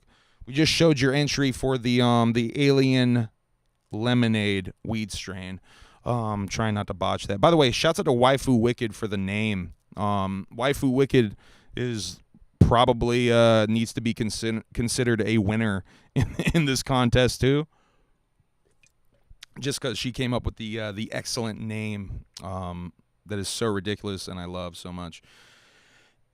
I was saying I'm like 50 now. I was there when they were all about to go national. It was a special time in Detroit. That's magical shit, bro. Hey, I appreciate your insight, dog. I hella appreciate that insight, dog. So, I don't know if you guys saw this. I don't know if you're up on comedy podcast stuff. But last night it came across my algorithm on Twitter, a couple of clips of Sam Hyde on Harland Williams' podcast, the Harland Highway Show, I think it's called. And there's clips of Sam Hyde on Harland's podcast, and Harland got under Sam's skin somehow, and Sam had this really extreme reaction. I mean, shit, y'all say I crash out on here. This is fucking embarrassing. He had this really extreme reaction to being asked about nature, and Harlan was just doing Harlan bits where, you know, he talks about animals and says weird shit. There's nothing offensive about what Harlan's doing at all, but it's silly, and it's something that I don't think Sam Hyde knows how to do, is be that kind of silly. And I think the dude felt threatened and outclassed almost by Harland, because Sam Hyde is just, you know, on that edgelord fucking bully humor almost. You know what I mean? Like he ain't really a legend like Harlan fucking Williams. Harlan Williams is a goddamn legend. And Harlan Williams is fucking quick too. That motherfucker quick on his feet. Look up Harlan Williams on Kill Tony when he's roasting that David Lucas motherfucker. That motherfucker, he's quick. He is quick. You can't fuck with Harland. Also, watch Harland and Violent J's episode of the Harland Highway podcast. It's really worth it. Picturing Sam Hyde actually being bothered and crashing out over nature is hilarious. Watch this clip, Lil Filth. Watch this clip. It is fucking embarrassing. So Harland is telling him that gorillas make nests. Gorillas make nests in the trees, and the dude crashes out and throws Harlan's whole setup over. He picks up and throws the whole table with the cameras set up and everything, the mics, everything over. And then he starts manhandling. Fucking Harland. He throws him onto the setup, and he almost like mounts him on some weird shit. Now, and it got weird. The rest of it gets weird. He starts like saying, I mean, he was saying some weird anti-Semitic shit before in the stream, but it gets a little bit weirder. And they kind of switch stools, and now Harlan sort of, and I didn't like the dynamic of this. I feel like they were trying to bully Harlan, but Harlan ain't one to be bullied like that. You can tell Harlan's strong, and he can't really quite wrestle him the way he wants to wrestle him. And he even comments like, "Oh, you work out? You're strong, bro." But he's kind of cornering Harlan with his homies behind him. You know, that Nick guy is like behind him. So now you got Harlan sandwiched between Nick and Sam. And it's a weird dynamic, man. It's very weird. And for the rest of the show, Harlan, and by the way, props to Harlan Williams. That's a class act right there. His reaction is fucking perfect. He doesn't sell it. He doesn't overreact. He just continues his show and continues doing what he was doing before, essentially. But it's just such weird energy. And I want to talk about this because there's like a couple of moments early on. And this is why I want to make a video about it, because it's one thing me talking about it. I really want to make a video to talk about this and show the examples. There's two moments early on where he says something. He says, "So what are we going to do? You're going to do the thing where you just lie the whole time on the show? Is that what we're going to do?" And I'm like, bro, Sam, you like gaslighted iDubbbz for a whole fucking like week or something, bro. Like, you don't even talk about like trolling or lying, like especially when it's about like gorillas making nests or what, like whatever, like what the fuck, bro. And then there's a part, and I think this is the part. I think this is what got him. Harlan says that it gets into like some grape humor. Right? I don't want to say the word because it's going to get me demonetized. It gets into some grape humor. And Harlan says to Sam, "You look like someone who's been graped." And the look on Sam's face, I think, speaks volumes. I think it really tells the story of why dude crashed out. Purely speculation, I think Sam Hyde might have been graped. Purely speculation. That's all I'm going to say. I think dude might have been graped. It comes up again later on after the crash out, after the dynamic has changed and he has Harlan cornered. Harlan has the balls to sort of bring up, hey, and this is why Harlan's a master fucking troll, and he needs to fucking be respected. And this needs to be highlighted, I think. He says, "Hey, let's talk about your childhood." And I don't know if anyone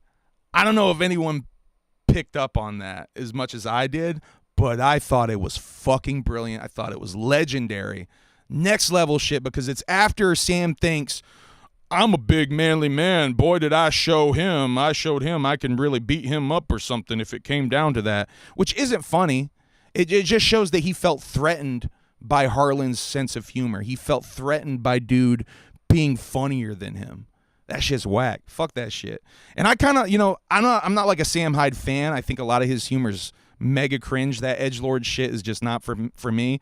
And I think its time is almost done at this point, honestly. Like, at least I hope, because it's really corny. But Harlan does this really fucking awesome thing where he edits out any plug for his bullshit with doing these glitches and shit. It's really fresh. He also does a thing where he touches him. He invades his personal space and like touches his knees. And then he asks permission after he does it. And then once he gets his permission, he puts both hands on both knees. Now, these might be things that only I am appreciating and shit, but God, I loved it. I think I need to make a video about this because it's too fucking funny, man. It's too fucking funny. And it's just another example of Harlan just being a fucking G and just being on some other level shit, and people can't fuck with Harlan. Shouts out to Harlan Williams. That's the main point of this. All right. Juggalo Flea Market. I will be at the Gathering of the Juggalos at the Juggalo Flea Market /podcast event. No, I will be not on stage with the other podcasters. I will be outside of the tent, inside of the tent. I will be roaming around the crowd among you, the Juggalos. I will be filming interviews, talking to you, selling merch, selling lemon alienade, maybe buying some merch from the flea market. doing more interviews, all of that good shit. I will not be podcasting. I will be talking to you, the Juggalos. Shouts out to Nathan Fielder, my dog. Got a motherfucking Emmy nomination for The Rehearsal Season 2. Him and a couple of the other writers on the show. Nathan, Carrie Kemper, Adam Locke Norton, and Eric Notarnacola. Yeah, totally nailed that. If you have not seen The Rehearsal Season 1 or Season 2, do yourself a favor and catch up. Go watch Nathan For You Too. Catch up. Watch some of the most fascinating comedy / art in the game right now. This guy is fucking doing next level shit. Isham might not be at the gathering of the Juggalos, which is unfortunate, but he will be on tour right before the gathering of the Juggalos. It looks like he was maybe hoping he was going to be at the gathering. No Isham announced. The fuck is up with that? That is very strange, man. Lethal Weekend 8 is going down this weekend in New Hampshire. Not on the boardwalk, Shaggy. There's no boardwalk in, where is this fucking town? What is it called? Manchester, New Hampshire. Lethal Weekend 8, 3 days. Lots of Juggalo acts on there. I will probably not be in attendance for this. Dudes are trying to sell me buy-ons for this shit, but I will not be in attendance for this. Yo, this shit is so funny. Shaggy was on the Shaggy Show, and he was promoting that show, and he said, he said, dude bought him a goddamn JetBlue ticket, and Shaggy was like, I'm gonna have to fucking buy my own damn ticket. I'm gonna have to buy my oon damn ticket, or no, fuck it. Maybe I'll fly JetBlue, so in hopes I'll get to see some wild shit. Hey, but shouts out to Byons. All right, Larry David. Speaking of comedy shit, Larry David has a sketch comedy show coming to HBO, I think next year. Justin Bieber dropped an album called Swag with a little B feature, which I didn't even believe that. I didn't believe there was a real Lil B feature on that shit. Spirit Airlines ain't that bad, motherfuckers just ain't ready to die. Is that what you wrote? Yeah, I ain't ready to die like that. And by the way, that kind of goes a little bit into the rehearsal a little bit. I think there was another plane crash, right? Yeah, I think there was another plane crash where they think that a large reason that it crashed was because of the pilot like tuning out and going nonverbal or something. Am I wrong about that? Oh man, there was some weird shit I saw on Reddit that connected to the rehearsal. Anyway, I'm fucking all over the place tonight. Yeah, Justin Bieber got a little B feature. Suicide Boys and Bones burned a fan's house down for a music video. A fan had a trailer, it looked like, that they were going to get demolished anyway, and they hit up management. They hit up the management, I guess, or management hit them up or something, but anyway, they hooked up, and they burned down a fan's house for a music video. Suicide Boys on their religious shit recently. I know Cascade not necessarily a fan of that. Some of the lyric changes and all that. Video looks hard though. I ain't gonna front. Video and song look hard as fuck to me. There's a new Deftones single that came out this week called My Mind is a Mountain. They have a new album coming out August 22nd called Private Music. My Mind is a Mountain was okay. It was okay. It was kind of middle of the road Deftones to me. Maybe I gotta listen to it again. I don't know. I feel like Deftones shit should hit me immediately out the gate though, and I don't know. It was just kind of middle of the road Deftones to me. It felt like something missing a little bit. Still decent though. It wasn't horrible. Just kind of middle of the road to me. Clips dropped an album, Let God Sort 'Em Out, and this might be a controversial opinion, but I thought the Clips album was mid as fuck. I don't know. Maybe that's me. I feel like that's a controversial opinion because I saw a lot of love. I saw a lot of people giving it love. I thought it was kind of corny. For Pusha T, I feel like it was kind of corny, kind of not. I don't know. Maybe I'm being super critical lately. I thought it was kind of corny, though, at times. Thought the beat selection was not that great at times. I don't know. I feel like there's a lot better Pusha T, that's for sure.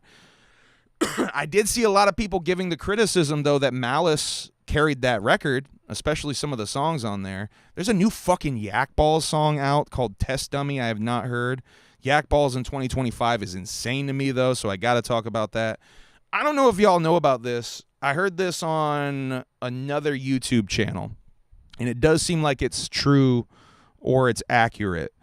But it seems that Sos Moola, Sos or Sauce? I think I always want to say Sos, but it's Sauce, right? Is it Sos or Sauce? I'm going to say Sos because I like saying Sos. Sos Moola of City Morgue, which seems defunct, even though Zilla's dropping some singles now again, it seems, prepping some projects. Sos Moola seemingly is being managed by Ricky Hill. Now, Juggalos obviously know who Ricky Hill or the Ouija Mac Chapter 17ers know who Ricky Hill is at the very least. Ricky Hill is the son of Tommy Hilfiger. Got a couple of collab projects with Ouija. Ricky Hill seems to be the manager of Sos, though. And that's his artist. I think he kind of signed him to a deal, if you will. They're going on tour together, and it looks like they've been locked in to a recording session for a little bit. So that's interesting. They've been recording in a cabin. That was the thing I saw on this other YouTube channel. What's the name? Twisted World. If y'all don't watch Twisted World and you like some of this underground, more underground rap, like trap metal coverage or whatever, go check him out because he's really fucking dope. But yeah, Ricky Hill and Sos is interesting. I see Sos Moola. I'm gonna say Sos because I like Sos. Yeah, super interesting. And I don't know, man. I really kind of like that last project, the mixtape gimmick he put out. That's really, I mean, straight up wicked shit. I mean, it's straight up wicked shit on there. I kind of like that fucking style. I think there was a danger that he was gonna go into a slightly more swagged out, like, because he was like doing that one project where he was repeating his bars like fucking crazy. Like he was like repeating the same bar like 4 times. That shit got real repetitive. I did not like that. But I really do. I do like that mixtape. I'm curious to see what he cooks with Ricky though in the cabin. Zillakami fell off. Yeah, I mean, yeah, dude definitely fell off. He don't care, bro. It don't seem like Zilla cares. I think that's the main problem. It seems like Zillakami, I mean, I don't know if he ever really cared though. I don't know if his heart's really ever been in this shit. It seems like since the beginning, he kind of reluctantly fell into this shit. I really don't know if the dude ever really cared about music or any of this shit. I mean, he didn't even want to rap, essentially. He was trying to be a ghostwriter. Yeah. I don't think he ever really wanted to be into this shit.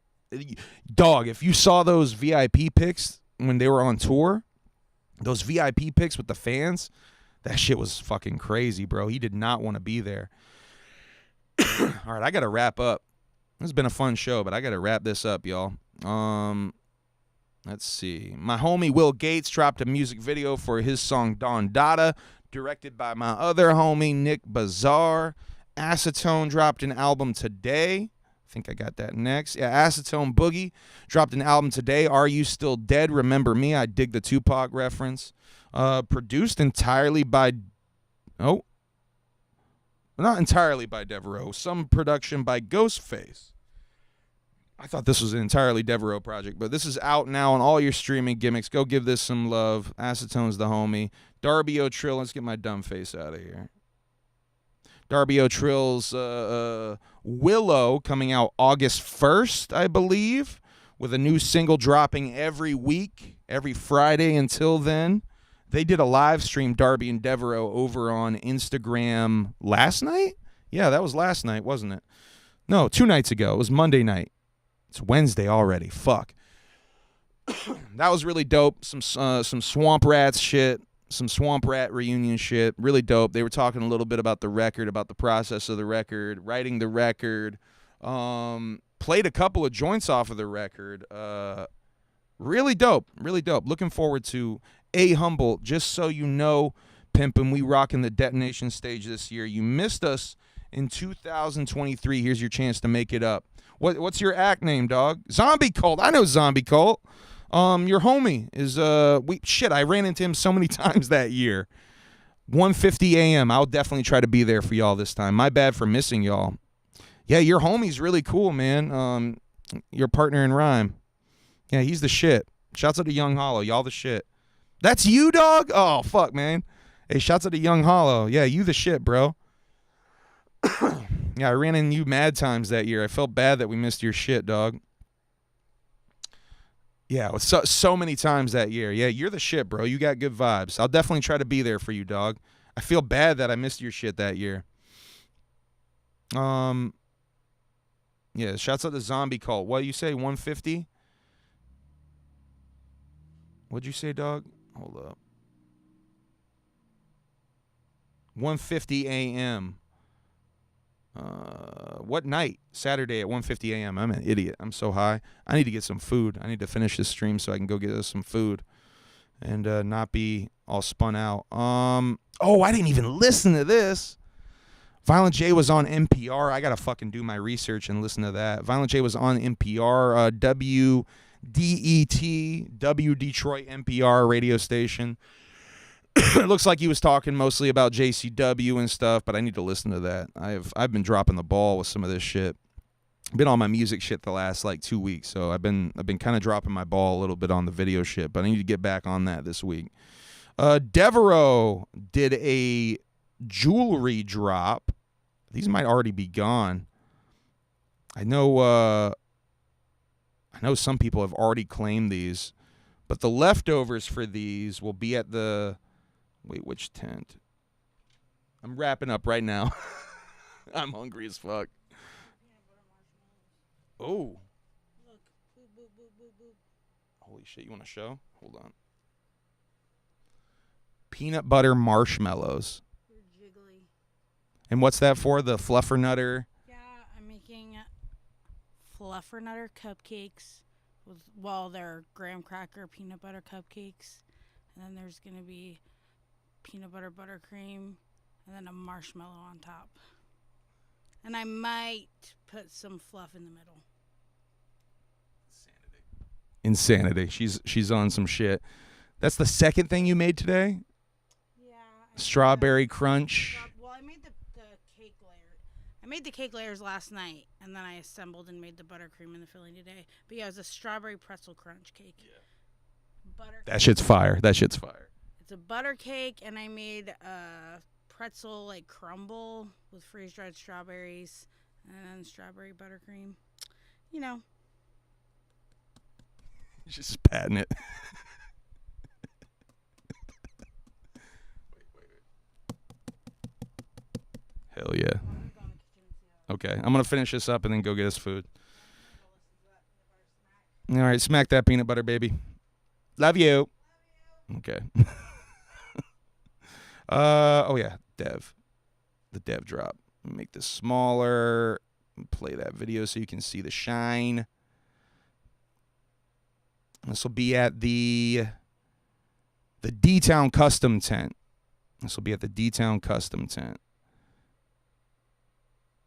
Look at that shit, though. Only 10. So very exclusive. They're going to go fucking quick. I'm sure a couple of these are already claimed. Oh, it's just a picture of Dev. Oh, there's a couple of them. Yeah, exclusive to the gathering of the Juggalos, this Dev boy. All right. Now, I was going to break down the Shaggy show on here like I usually do, but in an attempt to make this podcast more positive, I'm not going to break down the incredibly negative Shaggy show anymore. There's just way too much negativity on the Shaggy Show, so I'm not going to break them down anymore. I know. Calm down, chat. This is going to be a very controversial decision that I'm not breaking them down anymore. I know it's everybody's favorite part of the show. I definitely don't notice people tuning out in mass every time I start to break down the Shaggy Show on here. But I've come to the decision that ultimately, to better the show, to make my show more positive, I have to purge the incredibly negative energy that is left from the Shaggy Show out of here. Just kidding. I still will definitely be breaking down the Shaggy Show on here. There were a couple of things he talked about on there. What was there? He talked about the Wraith again. He did reconfirm kind of that it was coming out at the Gathering. Did I say the Wraith? The Knot. God damn it. The 6 Joker's card, the Knot. No Wraith involved, by the way. That was one of the interesting things I asked Violent J. I asked him, is this Joker's card another exhibit of the Wraith from the Dark Carnival? And that's what prompted him to say, no, this isn't from the Dark Carnival at all, which is fucking interesting, right? But yeah, there was a couple other things. Man, I feel like there was something real juicy from the Shaggy Show. Oh yeah, he was talking about his weed addiction. Yeah, that's what it was. He was talking about how he was smoking a little too much weed, and he kind of had to get put in check a little bit about his weed addiction. Oh, was he talking shit? I'm not surprised. DC Fago guy, weird energy in his latest video. Bro is annoyed that Jay contacted you. I mean, there's a reason that I have that guy blocked. You know what I mean? He's come at me with so much weird energy. This is after, like, I already talked to him and, like, tried to piece it up with that dude and, like, invited him on stage at the podcast event, tried to be all positive and, like, buddy with him, and still would catch him talking shit about me. On Twitter, on Facebook, on Reddit. I don't need that shit around me. Fuck that shit. Yeah, I mean, here's the funny thing. He got to bring it up if he wants to be accurate about, you know, talking about stuff going on in the Juggalodium. And that's what's so fresh about it. Like, you're either gonna have to give me my props, or you're gonna have to reluctantly give me my props and just look like a little bitter bitch about it. I've been waiting here. I've been waiting for the negativity on here I've heard so much about. You know what? That's a great point, Aaron Banks. It kind of works in my favor a little bit. But then you guys feel like that's why you guys feel like it's clickbait, I guess. Because you keep clicking on here expecting all that negative shit. Keep telling you I love you and shit. Yeah, that's big facts. Trailer Park. It's always some underhanded compliments from people who accomplish things in Juggalo content spaces. There's a lot of jealousy, bro. It's a lot of jealousy in that shit. That's why I really just try to focus on what I'm doing, because I don't got any time for what anyone else thinks about me at the end of the day. If they ain't bringing anything positive to the table, if you're not, like, why entertain that shit? Why entertain that shit? I ain't got to entertain that shit. But that's funny. He acted like a little bitter bitch on his video. I'm gonna have to go check that out. All right, y'all. I gotta go get us some food because I'm hungry and delirious. Actually, I'm gonna smoke a little bit more of this. We'll talk some shit.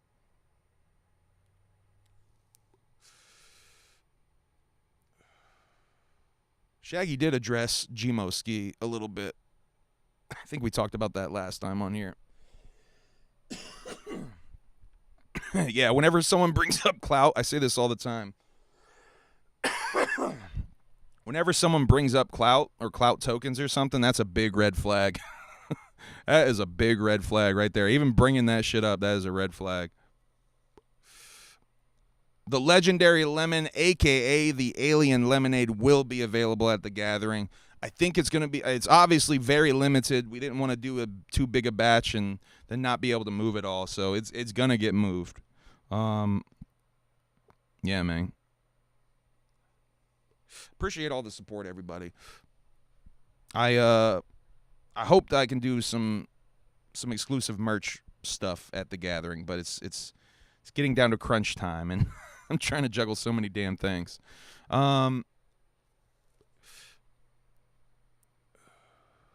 Yeah, I don't need that. What Air said, what Air Aiken said. I don't need that energy. I will be bringing some merch. I will be bringing what I have on hand, and I'm hoping I can do. I guess I can say this. What I'm planning on doing. I'm hoping, if y'all saw the Public Enemy logo that I did years back, I'm gonna try to do a reprint of the Public Enemy Humble Among logo, the one with the target on the alien head type beat. I'm gonna try to do that logo on a black Comfort Colors tee, because I love Comfort Colors. I'm rocking a Comfort Colors tee right now. I love Comfort Colors tees, and I just want to make shit that I would wear, you know. So I'm kind of making this shirt so I can have a version of that shirt in Comfort Colors, because I just kind of want to rock it. Ooh, Michelle, did you email me one? I drew you alien head in yellow. For the contest, you should email me that shit. Yeah, I love it, Carnage. Humble Among Jugga Disinfolo. The Alex Jones of Horrorcore. I will take it. Yes, please. Comfort these nuts. Hey, it's Dustin Lampston. What's up, Dustin Lampston? Swinging from these nuts again, hey, buddy? See, there's another example of that that really supportive, that good old supportive Juggalodium at it again.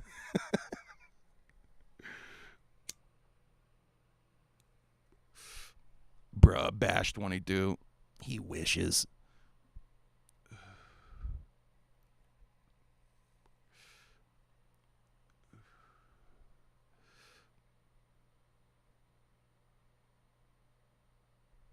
They won't.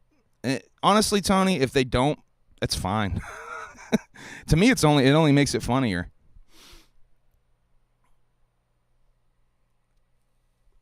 I like that reluctance.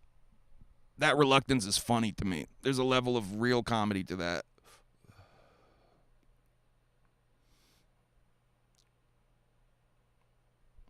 And you know what? They should have an ego with 800 subscribers. It's not easy to get 800 subscribers. You know what I mean? You got to put in work. You got to put in work to get 800 subscribers. You should have a little bit of an ego, but you also have to remember, I only have 800 subscribers. You know what I mean? You know what I mean? Yeah, it's not that deep. At the end of the day, I'm on here talking about a subculture of a subculture.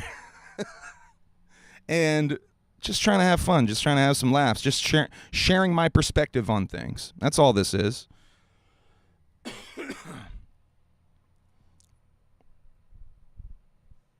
That's all this is.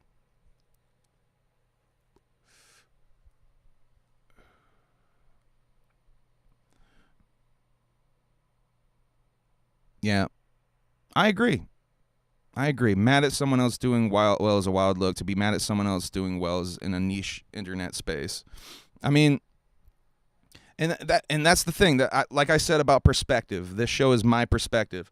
That's why when people say shit to me like, "Hey man, I want to do a documentary at the Gathering, but I don't want to feel like I'm stepping on your toes or I'm stealing your gimmick." Or like, "Hey man, I want to do a show about this or that, or I don't want you to feel like I'm stealing your gimmick." Go ahead and do that, because it's all about perspective. And no matter what, if you go and you start a Juggalo show, that Juggalo show is going to be from your perspective, no matter what. Even if you are trying to parody or imitate someone else in the scene. Ultimately, even then, it's still going to be filtered through you. It's still going to be you at the end of the day, even with some of that influence, if you will.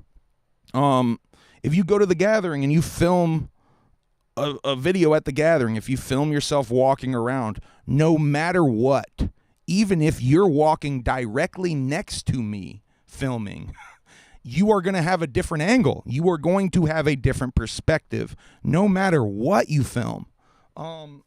So I don't trip over that kind of shit. I really don't trip over that kind of shit. Hey, shouts out to Joe with the $9.99 super chat. Just popping in to say hi and show love to the family. Get to see everyone else so soon. We less than a month now, Joe. We less than a month. Thank you, Joe. I love you, dog.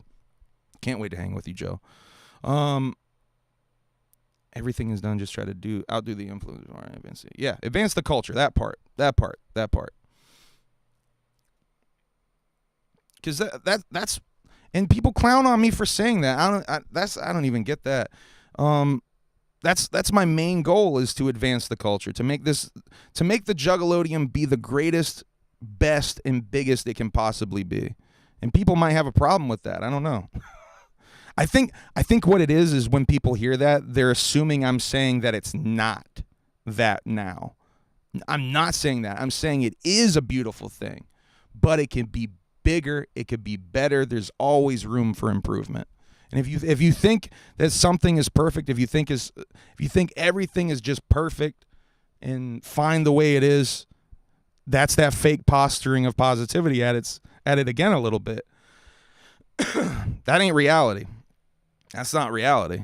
And to act like that everything's perfect, everything ain't perfect all the time. It's just not real. But it doesn't mean we can't work on making it better. Of course we can make it better. We can make anything better. It's actually pretty easy if you just put your mind to it. You can make anything better. You just got to try. You have to be aware of it first, and then you can try to make something better. I'm probably ranting like an insane person at this point, but hey, that's my show, baby. It's my show. All right, I'm going to put this out because I really need to go get food. But I'm really enjoying ranting.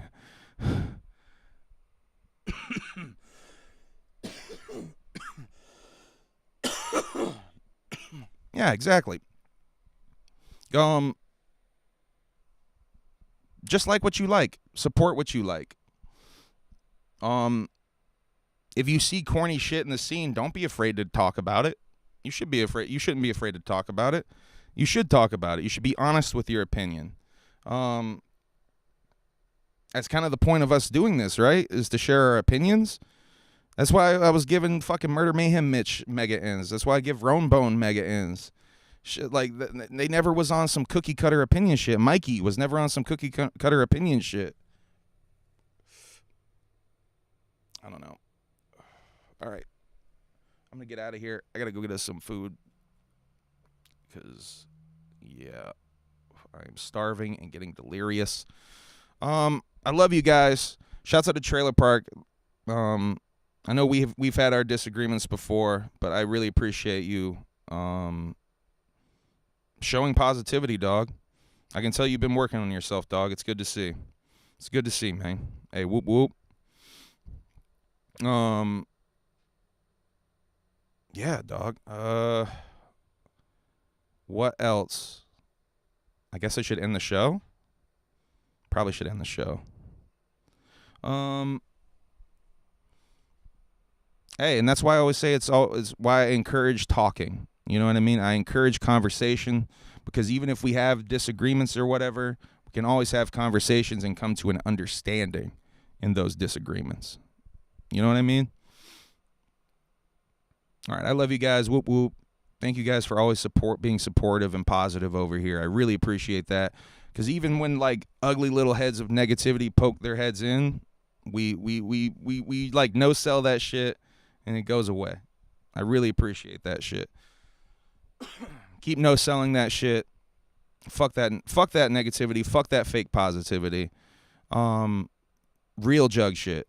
Real jug shit over here. Hey, whoop whoop. Shouts out to the alienated. I love you guys. Shouts out to Psych Ward Soldiers. Boy, we got some cover art. I hope Kosuke didn't fucking post that yet. We gotta tease that some more. I hope Kosuke didn't post that shit yet. Boy, we got some fire to show you guys. I sent all my stems for 14 songs to the boys. So we're mixing and mastering that shit now.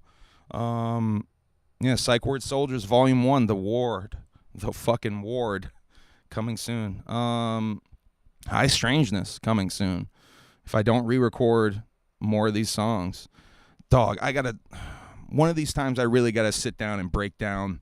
I got to do a stream where I just, for one of these songs, like maybe the one with cheese would be a good one. I need to do a stream where I just break it down, what the fuck, like my insane thinking, and play like, because the one with cheese, I just did the fourth or fifth version on. And Cheese ain't on it anymore because Cheese didn't want her verse on it. It's just a Humble Among solo song now. But I want to like tell the story at the very least of like my obsessive rewriting because it's ridiculous. I think it needs to be like documented or highlighted or something. I don't know. Hey, 8 Corpses, whoop whoop. Shouts out to fellow Vermonter. 8 Corpses. That's the homie right there. Real good dude. Makes great music too. If you haven't listened to 8 Corpses music, go bump 8 Corpses music. Got amazing songwriting. It's a good dude right there. All right, I love you guys. Thank you for the support. Thank you for being kind. Keep being kind to others. Don't be fake kind though. Fuck that shit. I've heard about you. I see the negativity on Twitter. I usually ignore stuff like this. Maybe there's better examples. Maybe you're on your best behavior at the moment after 1 hour, 30 minutes. People just make bigger things out of nothing. I mean, you can go back a couple episodes.